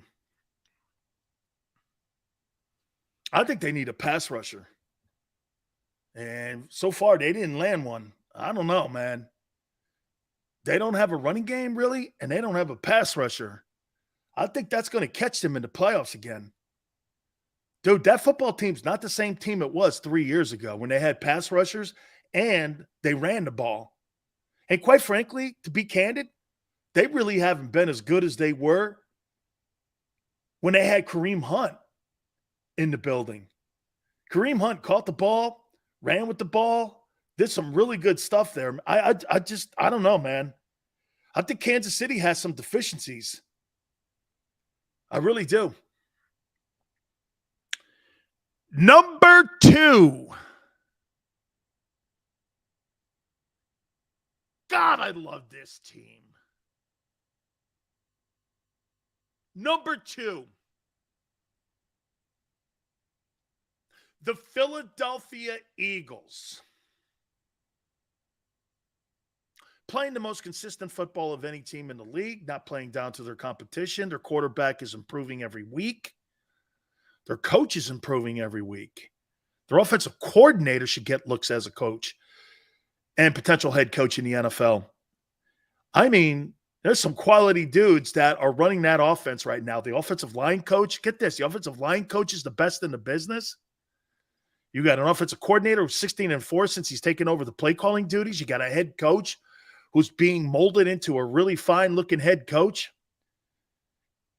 As I predicted, Bills and Eagles in the Super Bowl in Glendale. And the number 1 team, now they got a running back today too. Wow. The Buffalo Bills with the best quarterback in the National Football League. And Josh Allen. I said Allen would be the most valuable player by the end of the year. I never thought Jalen would be in the conversation. He's moved himself up into where I had him this week, number 1. But Josh Allen, in my opinion, I've been saying it all year, he's going to win the most valuable player award. And his football team is playing to that too. Buffalo Bills, number 1. So here are the top 10 teams. Dolphins, 10. Titans, 9. Giants, 8. 49ers, 7. See, 49ers are not healthy yet. They haven't been all year. But they clearly have one of the top 3 rosters in the league. And that's nothing to the other 2 teams. Hey, it's not the Bills and Eagles' responsibility to feel sorry for the 49ers because they're not healthy. But they got to get their guys on the field. I can't remember when they had a full unit in a ball game, right? The 49ers, maybe they should take a page out of what the Eagles are doing, man, when it comes to preparing for an upcoming season. I don't know. Hey, so far you got to give Howie the credit here on not practicing these guys because they're healthier than San Francisco. Ravens, 6. Cowboys, 5. Vikings, 4. Chiefs, 3. Eagles, 2. Close. Bills, 1. Yeah, by the way, that Bills and Eagles differential is not a gigantic. Like, here, watch this. The top 3 teams in my Big Sills power rankings, Bills, Eagles, Chiefs, I think they're kind of right here. And then the gap between the Vikings and Chiefs, I think is substantial. I don't believe the Vikings defense is still good enough to win multiple playoff games in the postseason. They're going to have to show, I think they got enough offensive firepower to play with anybody. But to me, the problem I have with the Vikings is on the defensive side of the ball. I don't think they get home enough. Okay? I don't. So those 3 teams, Bills, Eagles, Chiefs at the top, they're kind of right there, right? They're all bunched up. And quite frankly, I would say this. The only difference between the 3 teams is this. The Eagles are more complete as a football team and their roster's deeper. But the only thing that keeps the Bills and Chiefs in the game is that their quarterback's better than Hurts. I mean, Mahomes, and like Xander said, Sills, that's not an awful thing when we're talking about Hurts, Mahomes, and Allen. And by the way, I think that gap's substantial too. Okay? Michael says, nothing wrong with your rankings. I think it's fair only because the Bills are favored from the start. Not bad at all. Go Birds. But and Michael, know this. They're not gigantic. They're not gigantic gaps here. Here's how I think the Eagles can beat the Chiefs. I'm going to hit on that. Hey, Dan, this season Hurts is ahead of Jimmy G on your top 10 quarterbacks. He sure is. That's because Jimmy G wasn't allowed to practice with his team. He wasn't even given a playbook. Actually, if you think about it, Garoppolo's only been practicing for 4 or 5 weeks. He was hurt in the offseason, and now his team is getting healthier and healthier, and he's starting to win games, and they just annihilated the Rams. No one gives him any credit for the fact that he was on a different field for 2 months. Nobody was talking to him. He wasn't throwing to receivers. He wasn't even allowed to mingle with the coaching staff or anybody until week 3 of the NFL. I mean, you guys are making it sound like this guy's been in the building there. He wasn't. He was on a different field practicing. That's not an excuse, Brian. That's a fact. See, here's Brian. An excuse that you didn't give the guy a playbook. He wasn't allowed to practice with his teammates for 2 months. And you're telling me that's an excuse? No, that's a fuck up by the 49ers. And here, this is going to sound terrible. Thank God Trey Lance got hurt. Because the Niners would be nowhere with that dude. And God forbid, I don't mean that I'm happy that he's hurt, because I hope he comes back and becomes a superstar in the NFL. Nobody's wishing anybody injured ever. I would never hope for that. But as an organization, Garoppolo is saving the season for them. Trey Lance was never going to save the season. They're never making that move for Christian McCaffrey or Trey Lance as the starting quarterback, because that team would have been miles out of it.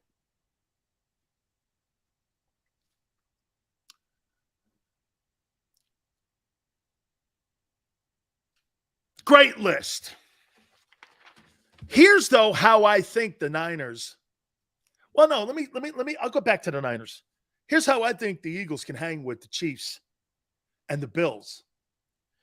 There's 2 things that the Eagles do superior to those 2 teams. Okay? Here's the 2 things that they do that are better.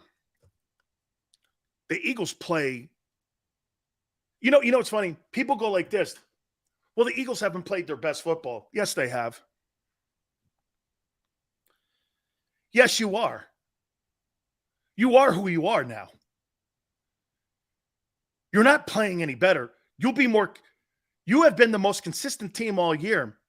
Every week has been a microcosm of how and who you are. You're not going to be any more than what you are right now. Your identity's set. You're multifaceted. You can run the ball. If you have to throw, you can. You don't turn the ball over, and you don't have high percentage turnover plays in your offense. You're not getting home so much on defense, but it's enough. Your turnovers are because of the great secondary play. Your roster's deep. Your running game. You got a guy on pace for 1,400 yards. You're not going to play. I keep hearing people go, they haven't played their best ball. Yes, you have. This is who you are. After 8, 7-1 or 7-0? After 7 games, you're not going to be any more than who you are. This is your identity. Now, does it come easier? Do you have more confidence? All of that will play into it. You become a more confident team, but you're not going to get any better than what you are. AJ's going to go for 138, 155. Next week, Devontae's going to go for 101. Another week, Jalen's going to throw for 155, 19 of 25 or something like that. That's who you are. Well, we haven't played it. Yes, you've played your best ball, and your best ball is why you're 7-0. Okay? That's right, Michael. Every player on that Eagle team knows their role. And you now have formed your identity. You know how many teams in the NFL don't have an identity? Look, it's unprecedented how many teams that are under 500 right now still trying to find an identity. The Eagles found their identity, I'd say, after week 4. I just gave the greatest compliment to the Eagles, and this guy, Toilet Face, is telling me negative Sills. Unbelievable. Dude, you hear what you want to hear. That's not what I said. Here's how I think they could beat Chiefs and Bills. Okay? Now, we'll see what the new addition is with the running game now for the Bills, to see how they're going to implement that. I think Ken Dorsey's done a great job. Okay? So the Bucs have played their best? Yeah. Bucs are injured. It's a mass unit. You think they're getting better? You think the Bucs are going to get better? Where? They haven't been good since week 1. All of a sudden, they're going to get better at 3-5? You're lucky you're in the shitty NFC South. Brady may string a couple games together, but where do you see this great offense? Running game is non-existent. The O-line is in tatters. 3 guys aren't coming back this year in the O-line. Gronk's not there. You're not getting nothing out of the tight end position. And Mike Evans looks like he's quit on the season at times. Devin White, you see what Sapp said? Should have his captaincy taken away from him for lack of effort. Lack of effort.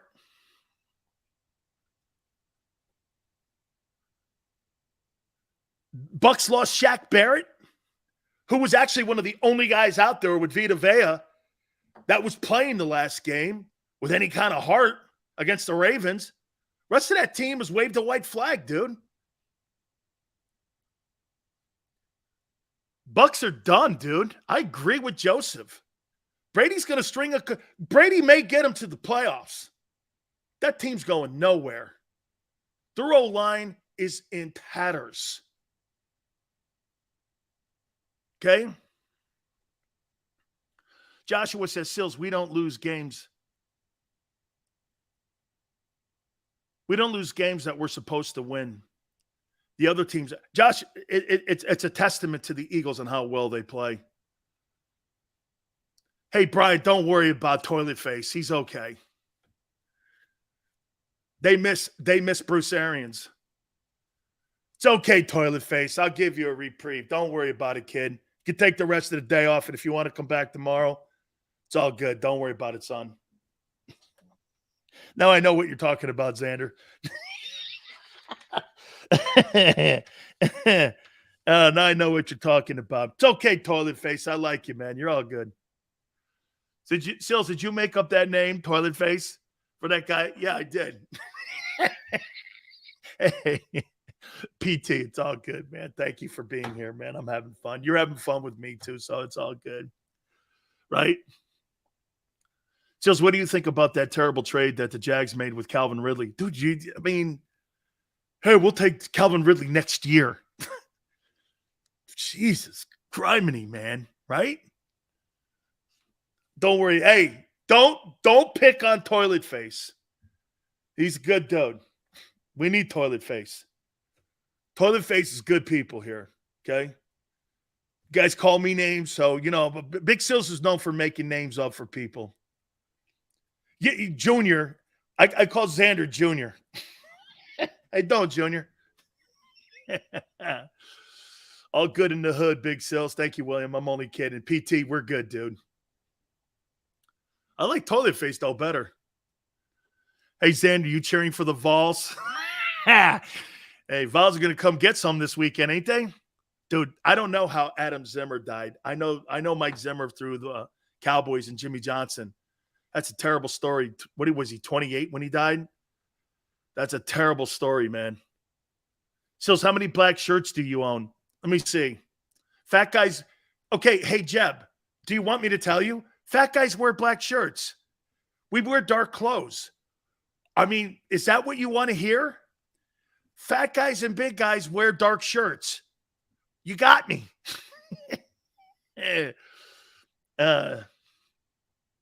Yeah, definitely, man. That's a sad story. Let me get to this, though. This is how I do think the Eagles can beat the Bills and the Chiefs here. By the way, I want to show you the odds in the MVP race. And I want to look at the divisions. Oh, my God. And the top 10 quarterback rankings. That's coming up. Where's your boy? I don't know. I don't know. Let me take a break. I got to write this down because my CTE kicks in. Danny goes, I'm fat also. Hey, you know what, man? I was in the gym for 33 years, bench pressing 605, 800 squat. My days just sitting around worrying about whether or not I eat a half a sandwich or a full sandwich are over.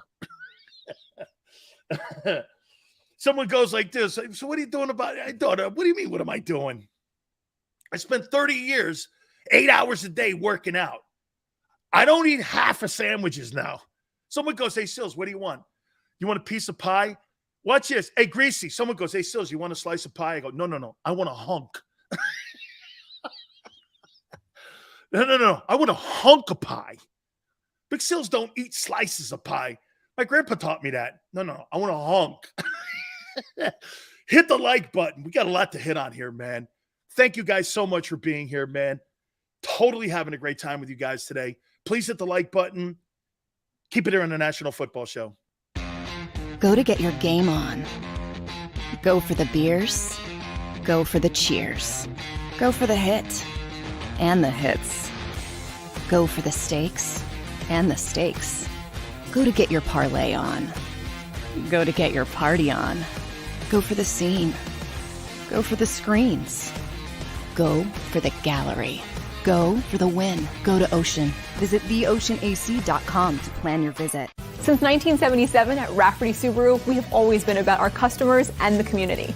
Early on, a safe and durable option, we've evolved to become the best overall brand according to Kelley Blue Book. Over the last 14 years, we've donated thousands of dollars through the Subaru Share the Love event and found homes for hundreds of pets. The Rafferty family is proud of our 45 years in business. This month, celebrate our anniversary with special financing on select models. Visit us and see why.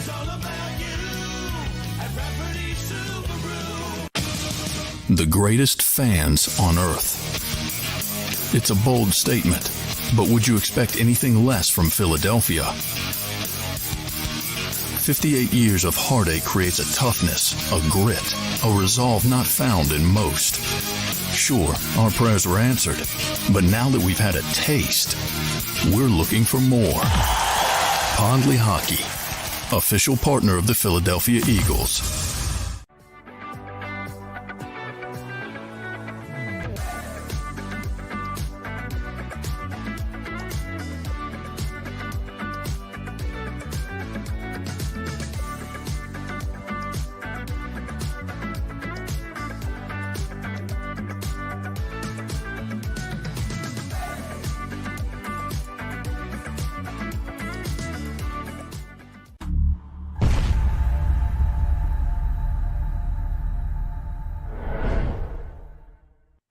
Welcome to Pondley Hockey.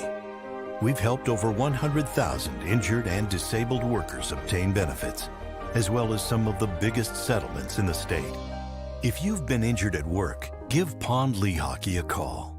Philly sports fans, I'm Tom Giordano from Pondley Hockey Giordano. First and foremost, thank you for watching the Pondley Hockey postgame show. But right now, we're giving away tickets to the World Series.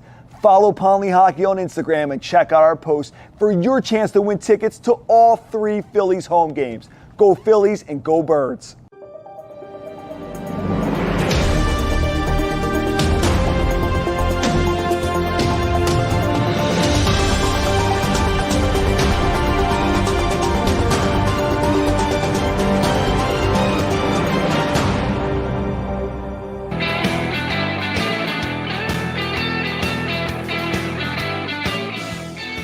Appreciate it. National Football Show. Big Sills. Joseph says they have a sandwich place in Philly that sells fried lasagna sandwiches. Okay. Hey, I'm up for it. They topped the jaw off with the fried egg. Dude, I'll try anything. That sounds great. Okay. PT says Eagles have not yet played their best. Yeah, they have. You are who you are, says Moses. Me. How you doing? All right. Let me tell you how I think you guys can beat the Chiefs and the Bills. What's the one thing they do horrible? They don't run the ball well. Okay? They don't run the ball well, and the Chiefs kind of surrender the run a little bit. I think the Eagles, of all the 2 teams here, I think the Eagles could beat the Chiefs. Got to keep Mahomes off the field, though. How do you do that? Dude, I don't want to get into a throwing match. Andy Reid and Mahomes want you in a back and forth. That's what they do well. This is what the Eagles can do to you. What did they do against Arizona? What did they do against Dallas, they went on those 13, 14 play drives to close you out, knock you off the scoreboard, and ruin you in field position. I'll say this to you. If the Eagles put 4 drives of 10 plays or more on their play sheet, and you have that on your series, you'll beat Kansas City. Kansas City, but get this with Kansas City. Dude, you could be up 28-0 on them. They'll beat you because that kid is almost better from behind. How many times have you seen Patrick Mahomes just come from behind and win ball games? I mean, this guy could be down 21 points. I've seen this guy down 20-some-odd points and come back and beat somebody. I forget who it was. It may have been the Titans. This guy, I mean, no lead is safe with him. Okay? That's right, Greasy. You got to run Kansas City into the ground. You don't want to get into a throwing match. I mean, like, the Eagles could beat them 24-10 just by keeping them off the field. You got to limit them. And what is the most important thing that the Eagles have that you're not seeing a lot of in the AFC? You guys have the secondary to get it done. You got 3 corners playing in your backfield, 1 playing at safety. Dude, it's like a brand new style of defense that Philly's playing. You got a corner who's a hell of a corner playing safety in the middle of the field. And the 2 corners are playing Pro Bowl football. Okay? That secondary is the best in the NFL. It's the best. And you know what? Watch this.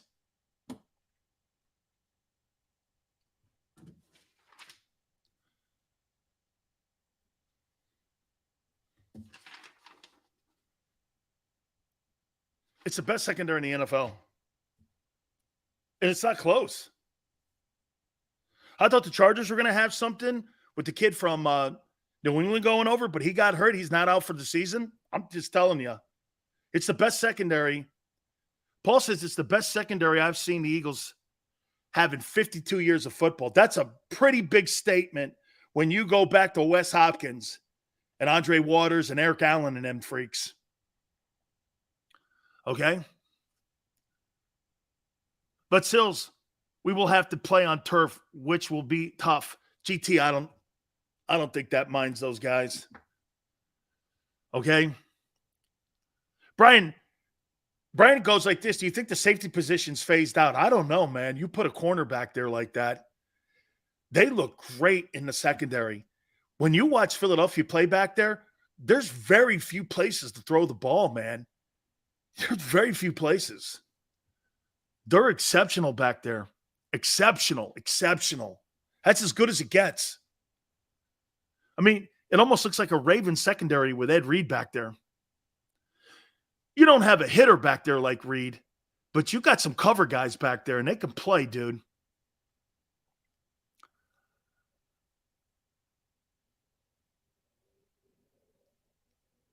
Is Gary Cobb on hiatus? He's on every Monday, dude. Secondary is, if I'm lying about secondary, ask Seth Joyner. I agree. Okay. I think they're playing exceptional. Now, the Bills are a different story, but the key is the one thing that Philly can do that every team like Dallas can't do it. Dallas can't do this. Keep Allen off the field. Go on 13-play drives. Dude, you guys are freaking amazing on 3rd and short. 4th and short, 3rd and short. I mean it. If it's 4th and short or 3rd and 1, Sirianni goes for it more than any NFL head coach I've seen. This guy coaches like he's in college on 3rd and short. Dude, he don't care what side of the field he's on. He's going for it. Dude, you can't stop them. 2 plays that really killed teams. The 3rd and 8 with Jalen breaking out in the perimeter and breaking down the edge. And then those 3rd and 1s. It's like Brady getting 3rd and 1. You know when Brady used to do those quarterback sneaks in New England? It's pretty good, man. Pay CJ by any Yeah, hey, 85. You're not going to be able to keep all three of them. You're not paying $55 million for three guys back there. You're not. CJ's going to command. See, he's going to want to be paid corner, but he came to Philly and he's playing safety. The Eagles are going to want to play him as a safety. He's going to go like this. F that. I'm a corner. And I'm going to go out in the open market and get $17 million because that's the franchise tag, which means that's the market price for a corner. And he's going to get it. Or somewhere near that. He's going to get 12 to 17, somewhere in there. He's going to get that. Bradbury, too.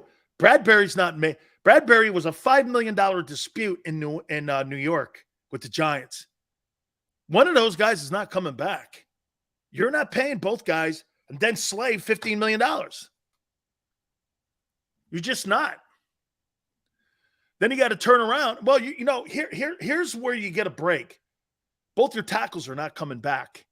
There's $30 million tied up in those two dudes. And you've got Davis on a rookie contract, and you can clearly slug in Milton Williams. And that's where you can make the money up if you want to pay those two. And you got to remember, you can't pay Jalen this coming season. You could put it, it's an extension. He'd still be on a rookie deal. You got to pay him a signing bonus. But his contract wouldn't kick in until the following year when his rookie contract, he's got one more year left. But you can give him a signing bonus and have an escalator in there at the, maybe going into the summer. A lot of money going around. And remember, 14 guys are on one-year deals. You got 14 free agents. 14 free agents. Your team might not look the same next year. Kelsey's gone. You're going to save $9 million there in the O-line. Okay? Andre Dillard's not coming back. Andre Dillard's going to get top pay in the open market as a free agent. He's a free agent too. Andre Dillard's not coming back. He could start on 85% of the teams in the league because of the poor O-line play this year. He's not coming back.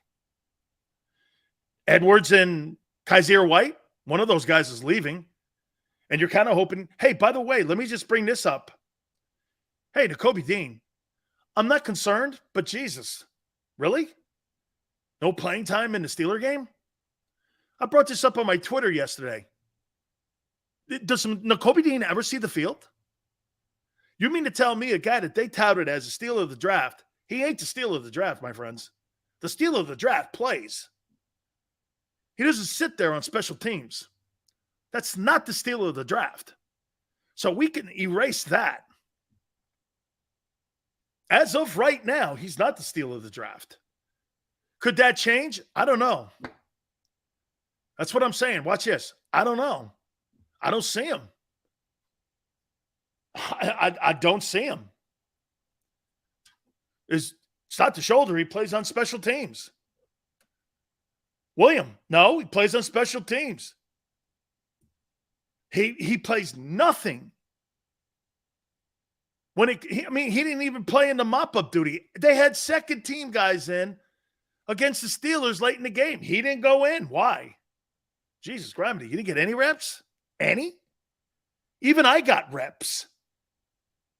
When you're either behind or you're ahead, you get reps. No?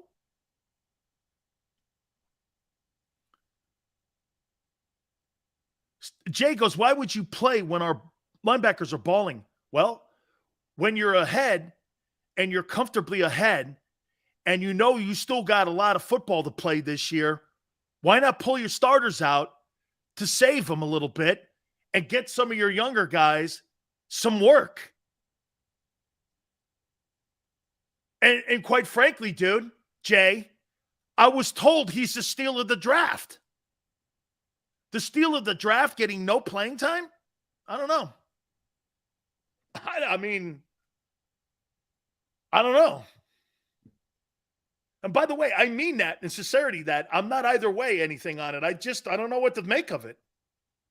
He's not playing? Okay. Is that by design? Is he not reading his keys? Is there a problem? Is he not smart enough to pick the defense up? What? Tell me. What are you saving him for? Steal of the draft? I don't think so. I mean, shit, man. Jordan Davis played from day one. They were getting him reps. As a matter of fact, before he got hurt, I thought he was actually picking his game up. Devin Lloyd is better. But we said that. Everyone hated it when I wanted him at 19. The kid from Utah, everyone's like, the guy. And I'm like, this guy, man, he's probably going to be your defensive rookie of the year. Gannon doesn't trust him. That could possibly be. I'm not gonna guess because I don't know. Brian. Brian's right. Brian's right. Hold on. Hang on for a second.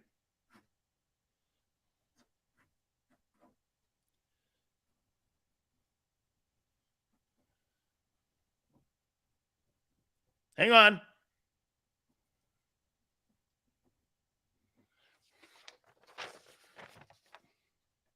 Right over here. Here's the milk carton. Nakobe Dean, 1-800-NOVACARE. Please call if you've seen this dude. He's on the milk carton. Dude, he's the milk carton eagle of the week. Nakobe Dean. Have you seen him? Please call Jonathan Gannon at 1-800-UNSEEN for weeks. Okay? Hate to do this, but he's on the milk carton. Have you seen this kid? Nakobe Dean, linebacker, Philly. Kind of short, kind of small, but hey, drafted in the 3rd round. Handsome fella. Play special teams for the Eagles. Hasn't been seen at all in regular reps. He's your milk carton, Big Sills player of the week. Nakobe. Hey, Joseph, easy. He's in the Iceman's trunk. Yeah, I used to go by with a soda pop machine. Yeah, used to spray something in it. Yeah, I'm the Iceman. Really? Jesus Christ, I used to live around that neck of the woods. This guy's selling doped up ice cream to kids. Not kids, but the mafia dudes. The ice cream man. Yeah, Have you seen Nakobe Dean? He's at a milk carton. Yeah, hanging around somewhere in South Philly, passing them out. They're all in your milk bottles right now, and they got them in your cans. How you doing? I'll take Nakobe Dean in the can. Oh, my God. All right, hour number 3 is coming up. Please hit the like button. We still have, oh, my God, the top 10 quarterbacks of the week. We're going to look at all the divisions. And the MVP odds, where's your boy when it comes to the MVP odds? Hour 3, hit the like button. Keep it here on the National Football Show. Go to get your game on. Go for the beers. Go for the cheers. Go for the hit and the hits. Go for the stakes and the stakes. Go to get your parlay on. Go to get your party on. Go for the scene. Go for the screens. Go for the gallery. Go for the win. Go to Ocean. Visit theoceanac.com to plan your visit. Since 1977 at Rafferty Subaru, we have always been about our customers and the community. Early on, a safe and durable option, we've evolved to become the best overall brand according to Kelley Blue Book. Over the last 14 years, we've donated thousands of dollars through the Subaru Share the Love event and found homes for hundreds of pets. The Rafferty family is proud of our 45 years in business. This month, celebrate our anniversary with special financing on select models. Visit us and see why.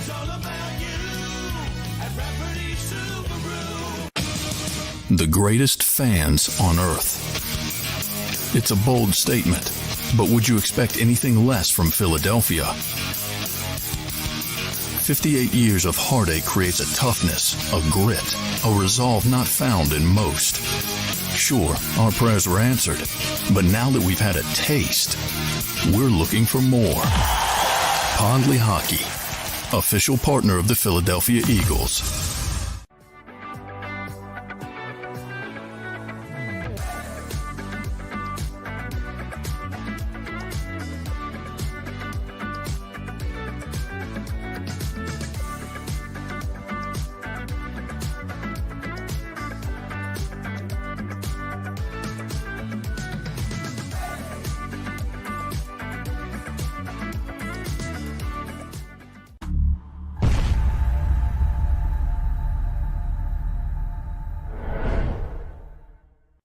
Welcome to Pond Lee Hockey.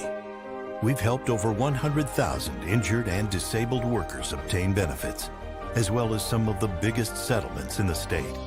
If you've been injured at work, give Pond Lee Hockey a call. Philly sports fans, I'm Tom Giordano from Pond Lee Hockey Giordano. First and foremost, thank you for watching the Pond Lee Hockey postgame show. But right now, we're giving away tickets to the World Series. Follow Pond Lee Hockey on Instagram and check out our posts for your chance to win tickets to all 3 Phillies home games. Go Phillies and go Birds.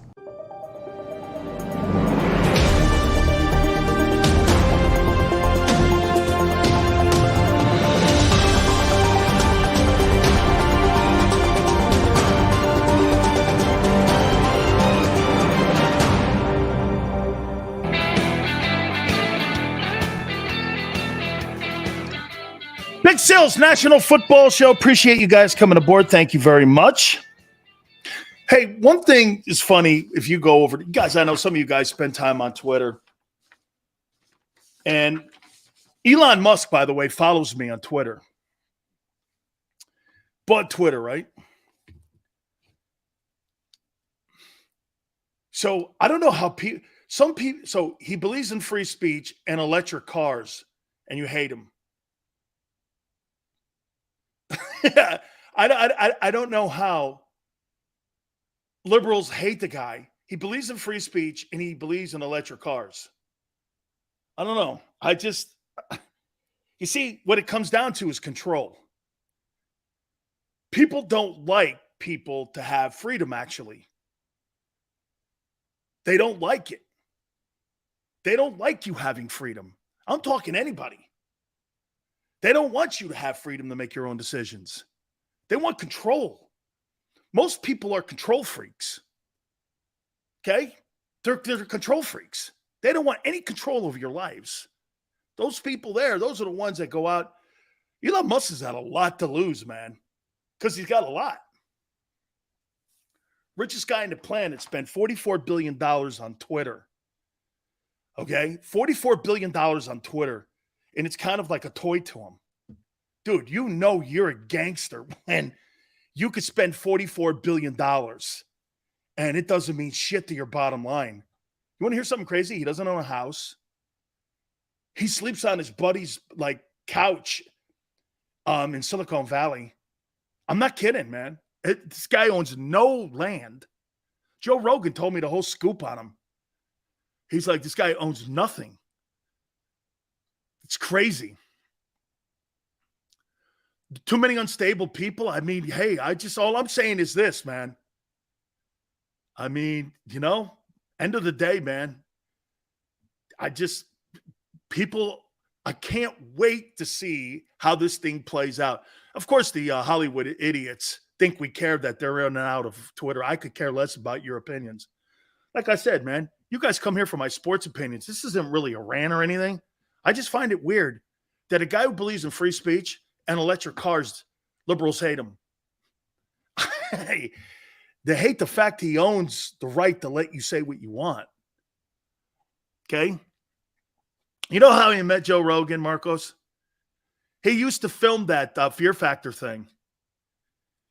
He used to film that Fear Factor, and my wife and I went over to Universal Studios in Orlando. And he used to host that show. The show was kind of good. It wasn't gigantic.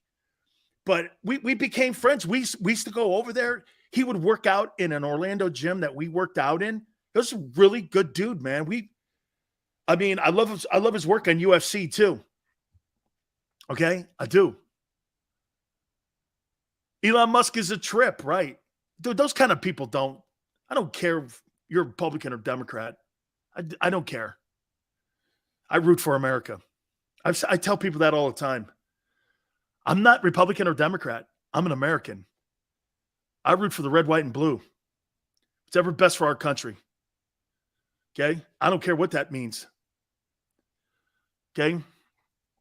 RJ goes, what's your thoughts on the president affecting the NFL? How? He'll never affect the NFL.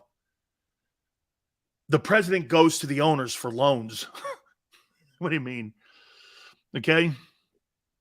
How many buffalo wings can you eat, Sills, honestly? 30? All right, let me reset. Please hit the like button. I want to look at the standings here. We're now almost at the halfway point of the NFL season. Get this, I got these odds. I got to say this correctly, right, Xander? I got these odds from people in Atlantic City and in Vegas. Okay? So these are the betting odds on the MVP. Is that okay? Are we good? All right. And I've got my Big Sills top 10 quarterbacks so far this year. Let's do it. All right. Let me show you what the betting odds are before we get to the top 10 quarterbacks. And we start looking at the divisions. Okay? Here are the betting odds with sports books in Atlantic City and in Vegas. Here's who they're saying is leading the charge for the MVP award. William goes, another list? You're damn right. I love lists. Tyreek Hill, number 10, 50-1. Dude, he's having a great year. There are 4 guys tied at 6th. Christian McCaffrey, 33-1. Geno Smith, 33-1. Justin Herbert, 33-1. The greatness of Kirk Cousins, 33-1.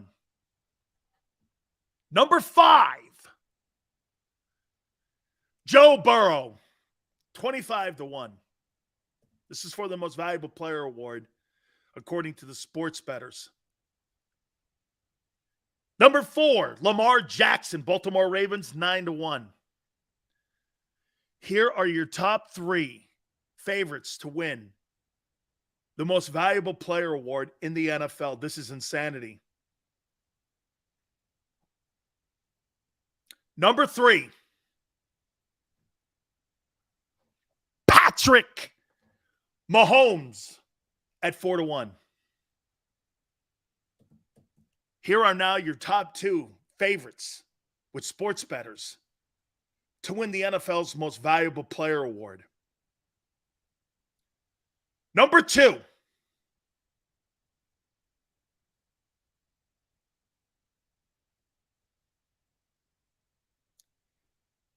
Jalen Hurts, Philadelphia Eagles, 3-1.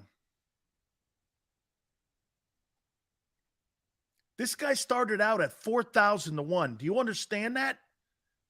I think it may have even been 5,500-1 at the beginning of the year.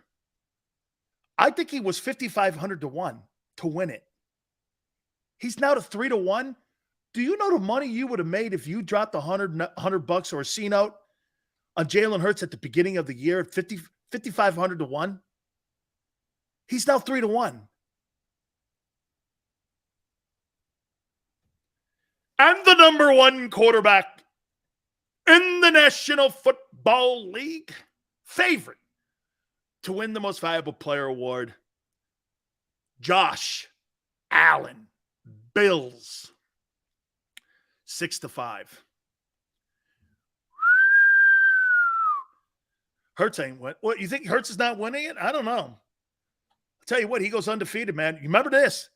The most valuable player award has nothing to do with the postseason. Okay? Hey, Joseph.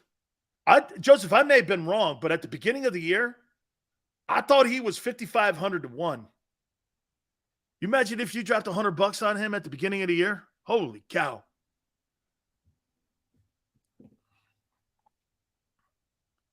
Lamar is number 4. Did I not say that? If I didn't, I apologize. 9-1. He's 9-1. Kyrie, I hate electric vehicles. Hey, Kyrie, just so you know. So the governor of California wants you to go to electric cars, but then he has rolling blackouts and you can't run your electricity. How are you going to charge your car? He wants you to sit in the dark in your house with your car with no energy in it and no gas or power cars. That's California for you, brother. Just so you know. Want you all to have electric cars. We're going to have rolling blackouts. Well, how am I going to charge my car? You're not. Oh, well, shit. I'm moving to New Mexico.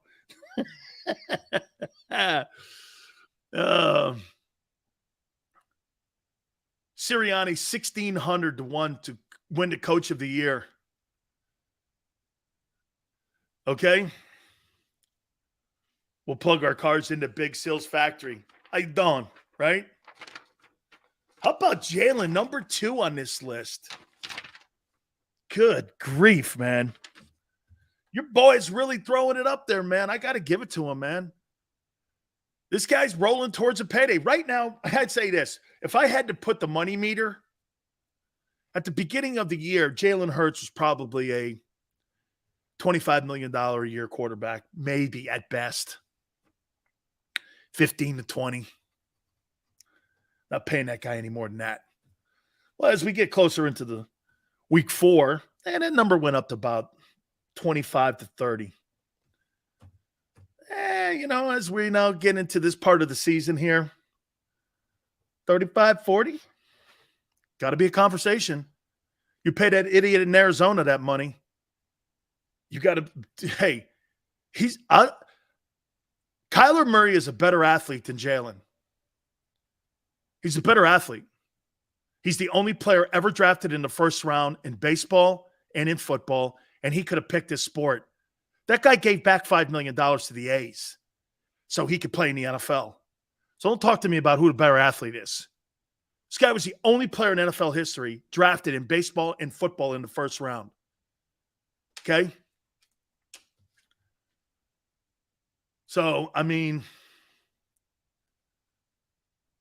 to – he's got to be in that conversation. But I'll tell you what, like I said to you, I'd take him over Kyler. I don't trust Kyler.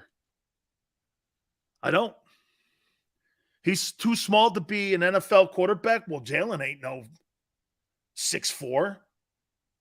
So is Jalen too small? Yeah. Yeah, if Kyler Murray's too small, so is Jalen. Those guys are around the same size. Kyler's too busy gaming. There may be more to that than you think. I tell you what, he don't put the work in that. You know what it reminds me of? Jalen reminds me of Brady's study habits, and Kyler Murray reminds me of Aaron Rodgers' study habits. Aren't those two guys kind of the same? Brady's more like, or Jalen's more like Brady, and Rodgers and Kyler Murray are more alike. Do you see that? Right? Aaron Rodgers is better as a talent than Brady, but Brady's a better quarterback. He wins more. He studies more. He puts more into it.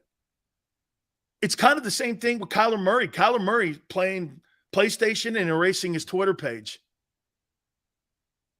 And Jalen's working on his game, getting better, watching film. You know what I mean? Jalen he can squat 600 pounds. He ain't benching 600 pounds, my friend. You leave that to guys like Big Sills. Big Sills is a 600-pound bencher.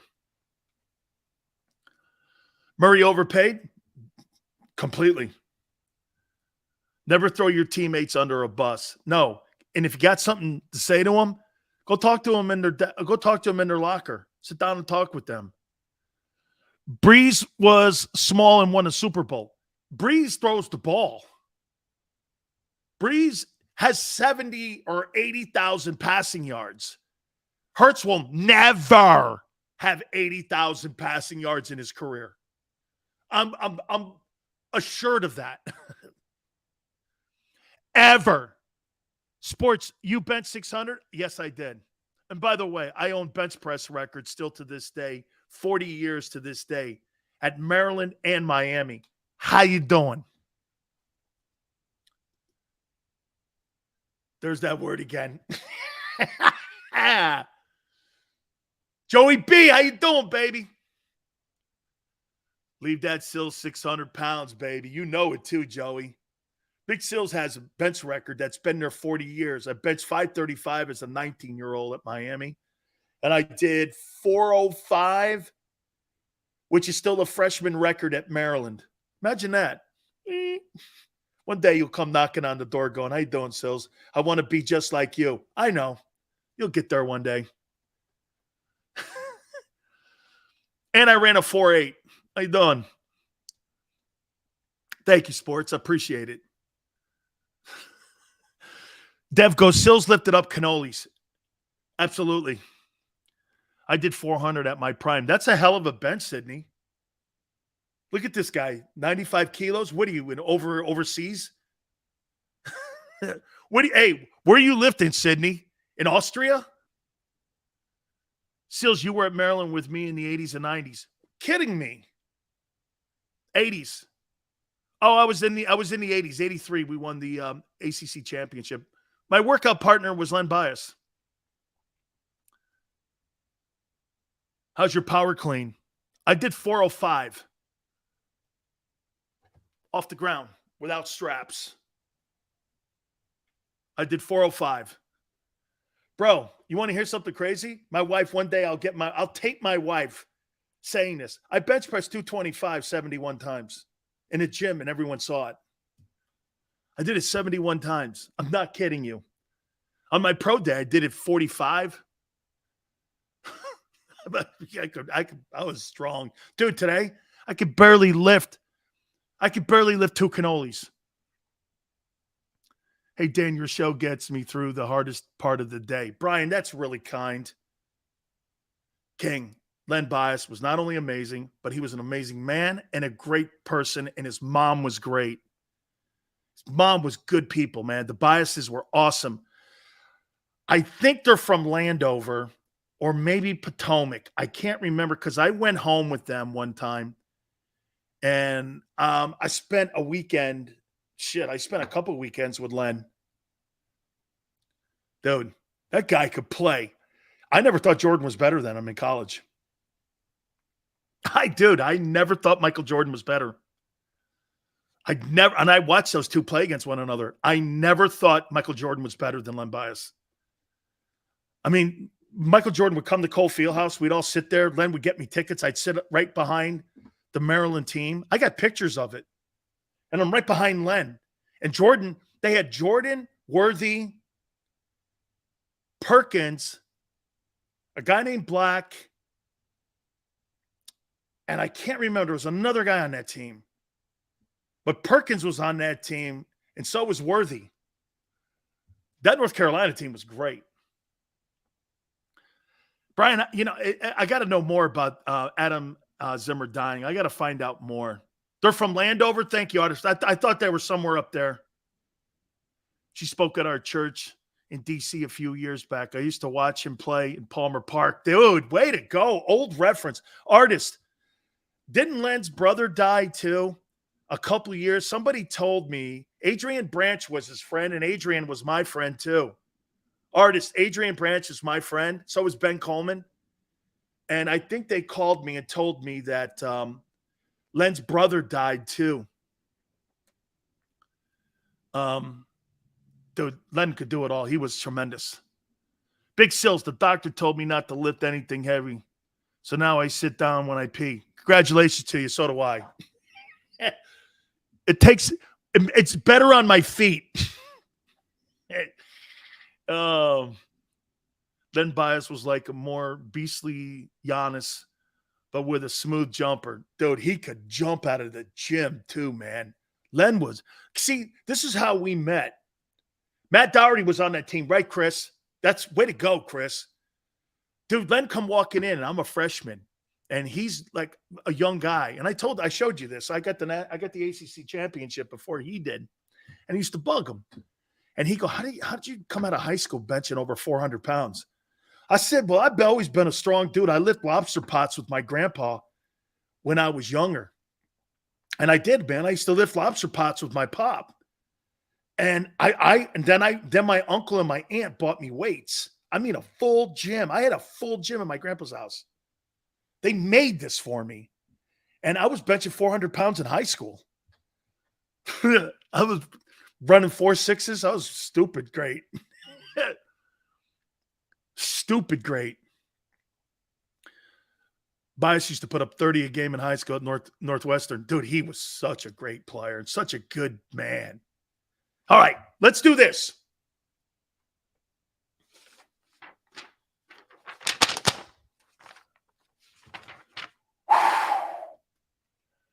Okay? Yeah, Xander's like this. Sills, man. The only thing you're doing now is Corona reps, 8 at a time. Call and texting Xander late at night. How come you're not? Shut up.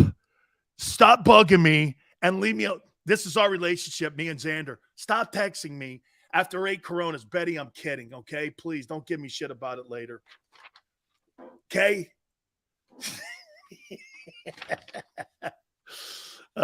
Can you bench 300 anymore? Mateo. 3 years ago, I walked into a gym. My wife put on 4 plates, and she goes, you think you could push this? I hadn't benched in about 5 years. I go like this. Let's see. Down, pause, up. My wife goes, you're still a beast. I don't know if I could do 405 anymore, but about 4 years ago, 3 years ago, something like that, she put 4 plates on. I did 405. Bang. He's like, okay. You're still a beast. Paul goes, Sills, your ego can still bench 500. No, Paul. Today, my ego can bench 1,000 pounds. Okay? Mateo, thank you, brother. I'm sure that wasn't in the bathroom. Merry Christmas. Do you wish you crammed math books instead of pushing weight? No. Because JM, when I got out of college, I folded my degree up in my wallet. No. I folded my degree and put it in my wallet. No. It was all good. I went just like this with my degree. Is that 100? Yeah, when I signed that $1.7 million contract when I got out of college, the same money Jerome got from the Eagles, I wasn't worried about degrees.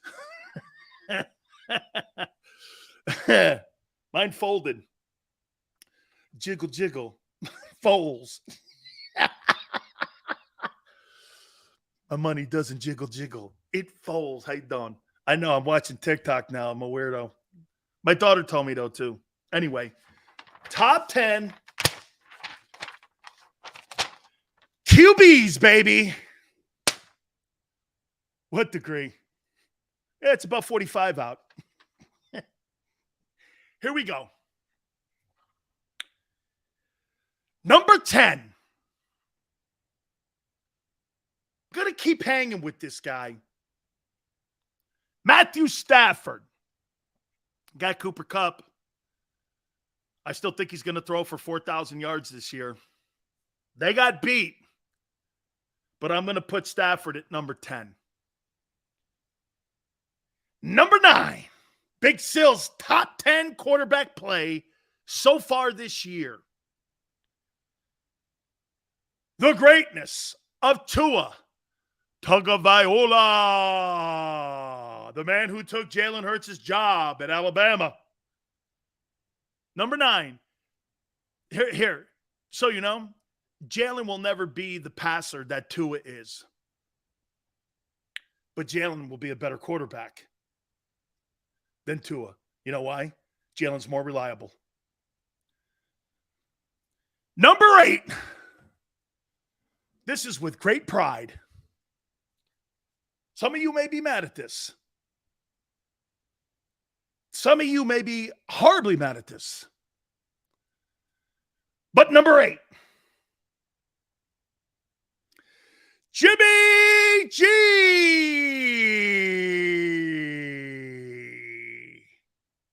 The greatness of Garoppolo comes in at number 8.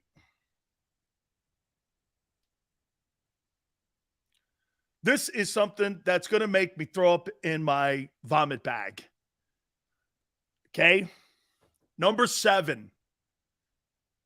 The guy playing the 7th best quarterbacking in the NFL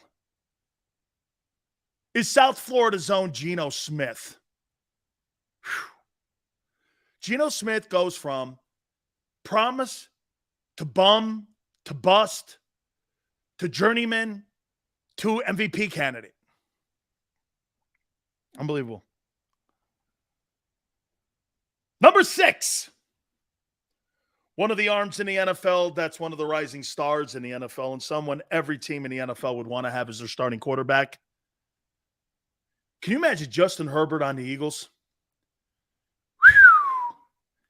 Justin Herbert, number 6, is on this list.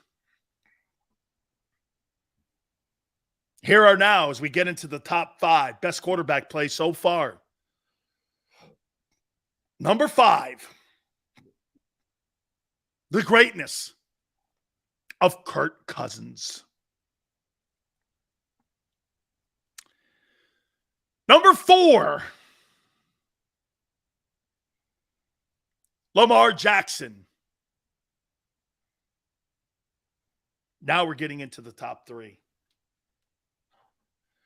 The top 3 big Sills quarterback play so far this year. Just to recap. 10, Stafford. 9, Tua. 8, Garoppolo. 7, Smith, Geno. Number 6, Justin Herbert. Number 5, Kirk Cousins. Number 4, Lamar Jackson. Top 3 now. Sydney, you're right.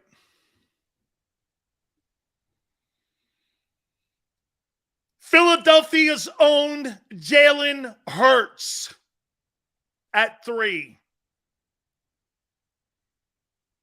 Number 2, the greatness of Kansas City's Patrick Mahomes.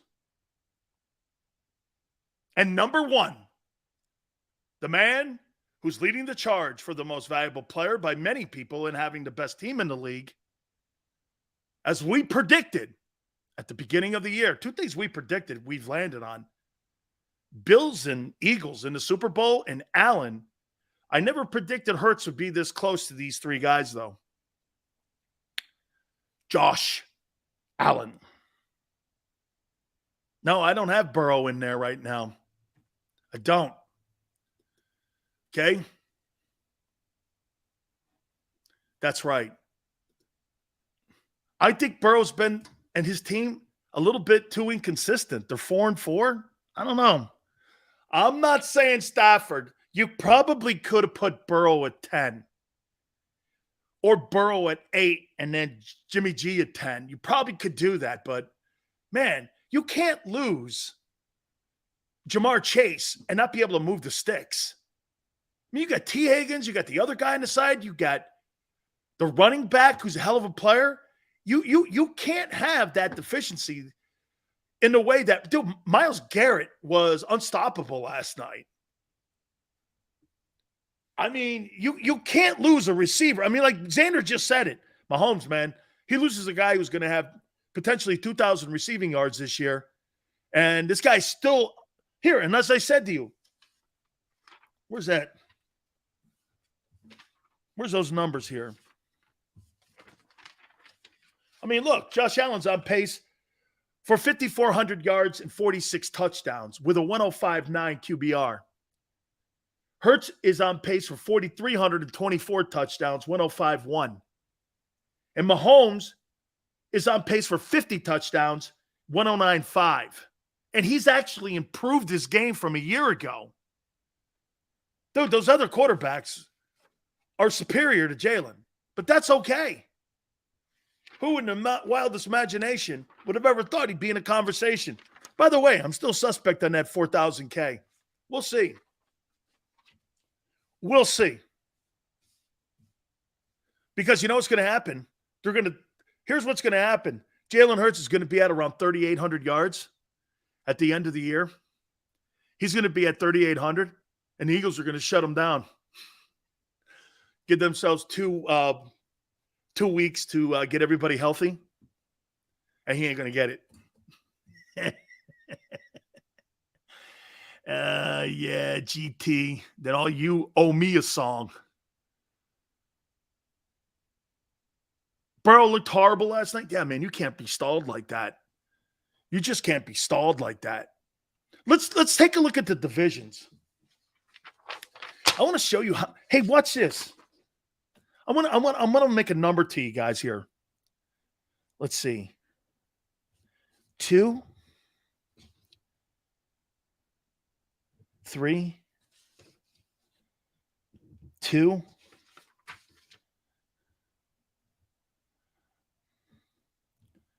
3, 3, 2, 5, 6, 7, 8, 10, 15. There are 15 teams under 500 right now. Out of 32 teams, half the league's under 500. Half the league. Okay? Half the league is under 500. Let's start it in the AFC here. Bills are the best team in football. The Jets, I think the Jets are doing a really fine job. I think Joe Douglas has done a nice job this year. I do. But want to hear something? The Jets are 5-3. I guarantee you they don't have a 500 record by the end of the year. Remember I said that. The Jets won't have a 500 record. The Dolphins, on the other hand, will. Dolphins might make the playoffs.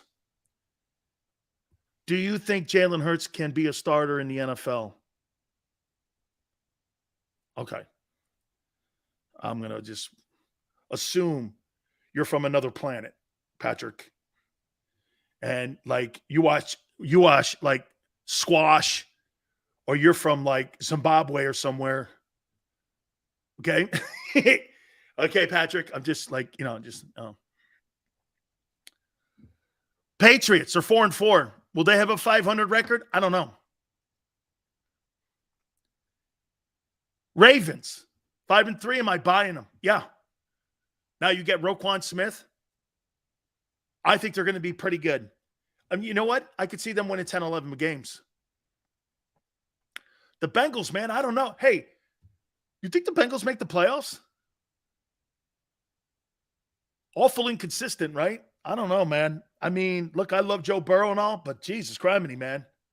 4-4? I'm Switzerland on them right now. The Browns are the Browns right now. Steelers are horrible. Do you see what the Eagles did to the Steelers on Sunday, man? Did you see that great performance? Yeah, I guess. Titans 5-2. One of the best organizations in the National Football League. Their GM and head coach, the way they run their shop. You think they're missing A.J. Brown? No. No. They didn't miss him last year. He had 900 yards. Everyone's making it like, hey, did you see that he has more yards this year than the entire Titans team this year? He had 900 yards last year. Everyone's making, and he missed like 4 games. And they still were the top seed in the AFC. They didn't miss his ass. That team is not run by the quarterback. It's run by that movable refrigerator known as Derrick Henry. Dude, that guy is a bona fide Hall of Famer. And you want to hear something? I don't give a shit how many yards he has at the end of his career. The way he runs over people should get him into the Hall of Fame, just the way he runs the ball. That guy runs people over, man. By the way, maybe the greatest stiff arm in NFL history next to Walter Payton and Jim Brown. That guy, OJ had a good one, but not like this guy. I say Jim Brown and Walter Payton probably had maybe better stiff arms than Derrick Henry. Cooks to the Cowboys, is that a fact? I'll tell you something about Cooks. Did they have to give up a first rounder for Cooks? Let me know if that's a true thing here. Okay? Big Sills, do you think Eagles are from Philly? Are they from Canton? I know this at one time in the 40s. They were called the Steagles because of the war. The Steelers and the Eagles combined forces because they didn't have enough men to field the team. So the Eagles and the Steelers, they combined their team in the 40s. I think 43. From Frankfurt? Okay. I know, I think it was 43. They played as the Steagles, combining both teams. 33? Okay. Yeah, I didn't know they were from Frankfurt, though. Texans did not trade Cooks. Yeah, that guy's a good player, man. That guy always puts up 1,000-yard seasons, doesn't he? He always does. When he was in New England, dude, even in Houston, man, this guy puts up numbers. Where was I? Okay, I love the Titans organization. They're not a sexy team, though, you know. Deal fell through? Okay. 33 and 36, not 43 and 40. Okay. Steelers and the Eagles combined in 33 through 36. Okay. He's super consistent. He really is. Dude, Frank Wright and Chris Ballard may not survive. Hey, do we all agree? Boy, Nick Sirianni, man, looks like he was very important to Frank Wright. And by the way, Nick Sirianni owes Frank Wright the Eagle job because it was Frank who came on this program and petitioned the owner of the Eagles to hire Sirianni. You guys hated him. You hated the hire. Say it. How about this about Eagle fans? You hated the signing and the drafting of Jalen Hurts, and you hated the hiring of Nick Sirianni. Now they're your boys. But that's probably cool because you know why? They had to earn it. Rightfully so. Your fan base wants them to earn it, and they've earned your respect. That's okay. Right? Okay? They've earned it. They've totally earned it. That's really, Xander's right. That's how you win over fans. 15-9.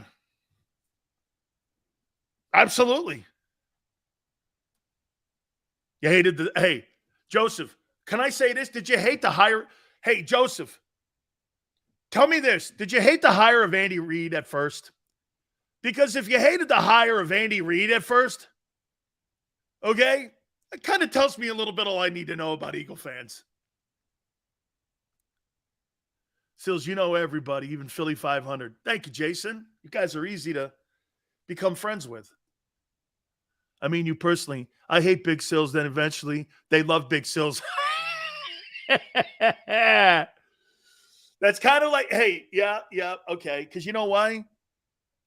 People who bitch at me and people who argue with me, you're only here because, you know why?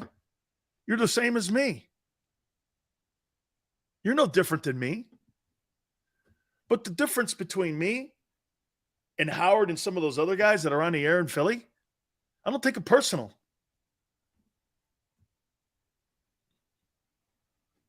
It's sports. You know what I'm saying? It's sports. Nobody hated the hire. We didn't know him. So wait a minute, sports. You thought the head football coach of the Philadelphia Eagles, who didn't call plays in Green Bay and was a quarterback coach, was a good hire? I'll debate that. He didn't even call plays for Favre. He basically went like this to Favre. Hey, do you want a cup of coffee? Hey, Brett, do you need any footballs? Mike Holmgren called the plays in Green Bay. How did you know he was going to be a good coach? This guy was a he could have been Joe Philbin. You had no idea Andy Reid was going to be a good coach. He was a quarterback coach. Sills, the show still sucks. Thank you, Michael. Thank you very much. The Jaguars, 2-6. Ugh. Poor Doug. By the way, hey, Trevor Lawrence, let's go. Texans. I love Lovey, so I'm not going to say anymore. Chiefs, 5-2. Patrick Mahomes still doing it. Chargers, 4-3. I hate their coach. Broncos, 3-5. By the way, when I say I hate their coach, I don't really hate him. I hate the fact they have a defensive-minded coach in there. They need to have an offensive-minded coach. You watch this. I bet you Sean Payton takes that gig. It's L.A., Hollywood. It would fit him. There's a lot of pieces in Los Angeles for him. Hey, maybe Sean McVay calls it a career too. Takes the Rams gig. I don't know. And the Raiders at 2-6 have to be the biggest disappointment. All right. I'll do the NFC next. I got to take a timeout, though. Please hit the like button. Keep it here on the National Football Show. Go to get your game on. Go for the beers. Go for the cheers. Go for the hit and the hits. Go for the stakes and the stakes. Go to get your parlay on. Go to get your party on. Go for the scene. Go for the screens. Go for the gallery. Go for the win. Go to Ocean. Visit theoceanac.com to plan your visit. Since 1977 at Rafferty Subaru, we have always been about our customers and the community. Early on, a safe and durable option, we've evolved to become the best overall brand according to Kelley Blue Book. Over the last 14 years, we've donated thousands of dollars through the Subaru Share the Love event and found homes for hundreds of pets. The Rafferty family is proud of our 45 years in business. This month, celebrate our anniversary with special financing on select models. Visit us and see why.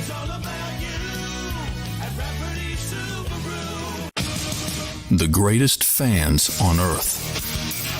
It's a bold statement, but would you expect anything less from Philadelphia?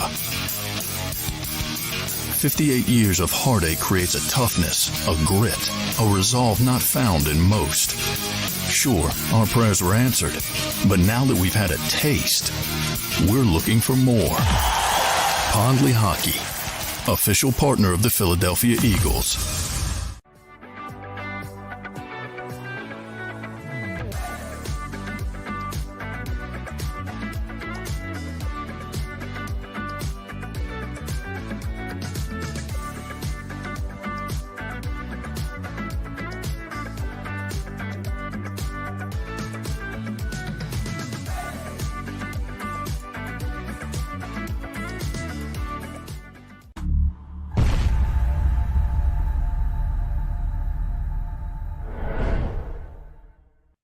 Welcome to Pondley Hockey. We've helped over 100,000 injured and disabled workers obtain benefits, as well as some of the biggest settlements in the state. If you've been injured at work, give Pondley Hockey a call. Philly sports fans, I'm Tom Giordano from Pondley Hockey Giordano. First and foremost, thank you for watching the Pondley Hockey postgame show. But right now, we're giving away tickets to the World Series. Follow Pondley Hockey on Instagram and check out our posts for your chance to win tickets to all 3 Phillies home games. Go Phillies and go Birds.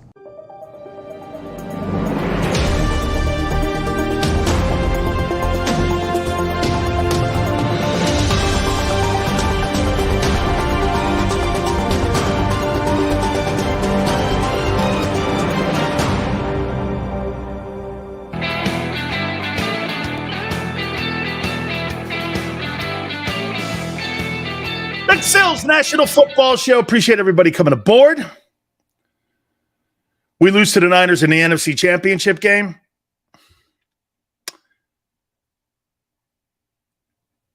It'll be close. It'll be close, man. Our schedule is way too soft. You know what, though? Don't you think Brady had a soft schedule for 20 years in the AFC East? It wasn't like Joe Montana had a tough division, too, when he played in the NFC West. It wasn't a lot of tough teams. Rams were kind of good. Okay? Brian, we're good, man. It's all good. Let's take a look at the NFC. We looked at the standings. By the way, Xander, you're right. Here's who I'm going to circle that I think are good in the NFC right now. That's football teams. Bills.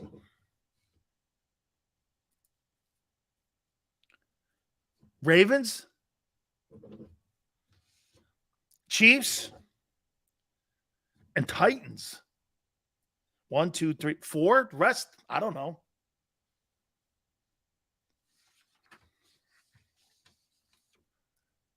Eagles 7-0. Cowboys 6-2. Dude, the Cowboys' run game is not good enough to win a Super Bowl. Is Dak good enough to win? I don't know. I mean, I don't think their offense is very good. The Giants, I don't believe in. Washington, come on. The Vikings got better. The kid they picked up from Detroit. Look, I'm going to go Eagles. Eagles, I believe in. Cowboys, I don't know. Vikings, I do. And, like I said a couple hours ago, the Eagles beat the two best teams in the NFC already, Cowboys and Vikings. I don't know what else is there to be said. You just got to run the table and run through the tape now. Vikings are a good team. Packers are not. Bears are not. Lions are not. Falcons? Come on. Bucks are finished. New Orleans? Come on. Panthers? That whole division. The South may be the worst division in all of football. The West? Seahawks? No, thank you. 49ers? I do. But here's the deal with the Niners. Dude, you can't lose to Atlanta, and you got to be healthy. I'm going to put the Niners there. Rams? No. Cardinals? No. So theoretically, you got 7 teams in the NFL that legitimately could win the Super Bowl. And I didn't even circle the Cowboys because you know why? I don't know. Their offense is far. Hey, by the way, dude, that football team misses Amari Cooper. CeeDee Lamb is no number one. There is no question, in my opinion, if CeeDee Lamb were on the Eagles, he'd be the number 3 guy. He's not better than Devontae Smith. He is not. I don't care what you tell me. I don't care who thinks that. I do not see it. How about this? You keep CeeDee in his drop passes. I'll take one of the best route runners and a pretty tough kid. And fast as hell, I'll take him. I'll take Devontae, okay, over CeeDee Lamb. He's better than Quez. But again, Quez is not bad. But CeeDee Lamb, he couldn't start on the Eagles. And you're trying to tell me that the Cowboys have a legitimate high-powered offense? That's not the same group of a year ago. Nate says, hey, Sills, tweet CeeDee Lamb and start some shit with him. Okay, I will. What? Hey, you want to hear this, guys? So you know, that's a great idea. That's what I'm going to do. CD, you couldn't start on the Eagles. I'm burying the lead. Okay? I don't know why Michael Parsons, but I did get Jason Kelsey, and I'm glad Jason responded with really a classy tweet back at me. Hey, Dan, tweet CeeDee Lamb and start shit. I'm gonna. I love it. So I'll just like, like an arm wrestling contest. Rams, Cardinals, right? Yeah, but the Cowboys. I'm just telling you, the Cowboys.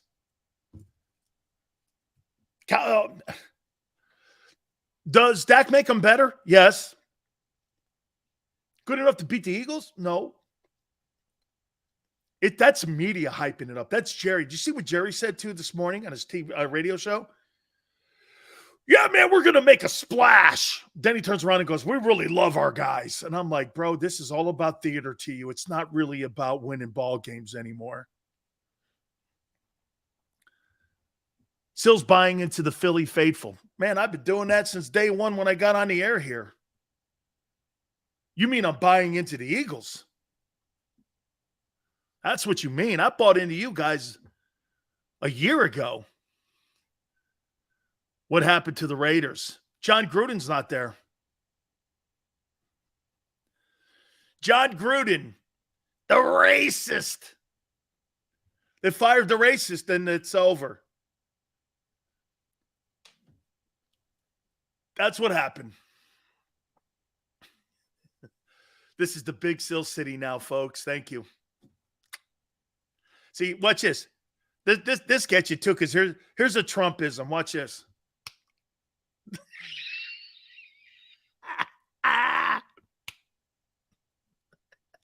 Got to snap the fingers because it's condescending.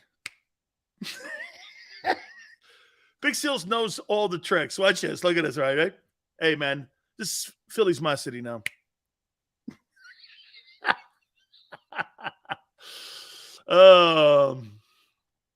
Raiders have no balls. Okay. Dude, I'm not buying the Cowboys, man. Man, you needed to do something. Like, you needed to get a run stopper. In my opinion, like, the Eagles aren't going to make a move to send Fletcher Cox to them, but they needed to get a defensive tackle in there and stop the run. You can't stop the run. You can't beat Philly. That's why the only team I think in the NFC that has a shot to beat Philly is San Francisco, because they can. Okay? Because they can stop the run. You can't stop the run. The shit, man, you're not beating Philly. Because Philly, everything is powered off that run game. Everything they do. Play action, third and short. How many times were they third and short against Pittsburgh? The entire game. The entire game, they were third and one, fourth and one, third and one. I mean, you can't stop the run, and Dallas can't. They struggle stopping the run. Hey, Chris, I learned this, man. Hey, this is my town now. Most condescending thing you could do. Like, hey, how many times do you see a guy ordering food? Don't ever do this at a restaurant either. I told my daughter, don't ever do that.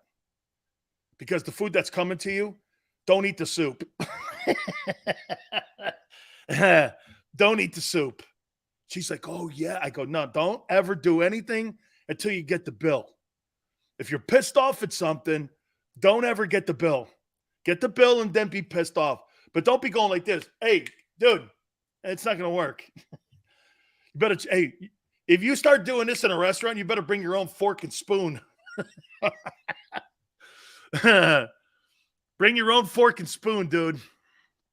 God knows where that thing has been. Not me.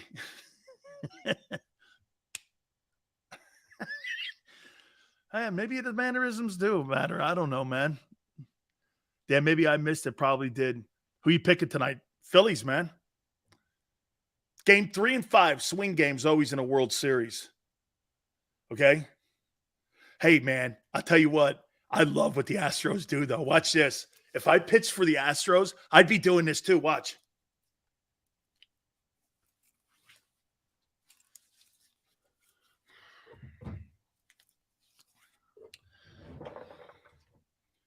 Official baseball, Rawlings. Thank you. I can't get too crazy on this because Ozzie Guillen signed it. See it? Ozzie Guillen signed it. So I got to go on this side.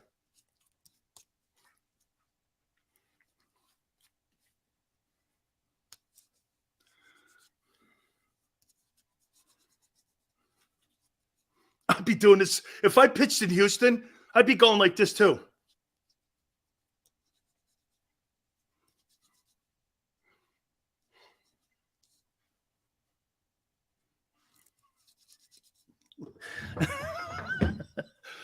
Oh. Those guys got it going on. Guys, you guys were awesome, man. I really appreciate you guys stepping in with us. Hey, Merrill Reese will be up on JAKIB Sports, too, if you want to go back and listen to the legend himself talking about the Eagles 7-0 start. We so appreciate it. Hey, this Thursday game has got us right here. I say Phillies win tonight to take a 2-1 lead in that series. And just like Curt Schilling says, man, I think Curt Schilling's right. 7 games, Phillies win the series. So Till tomorrow, 3 to 6 Eastern. Xander, great stuff. We appreciate it. And we'll see you.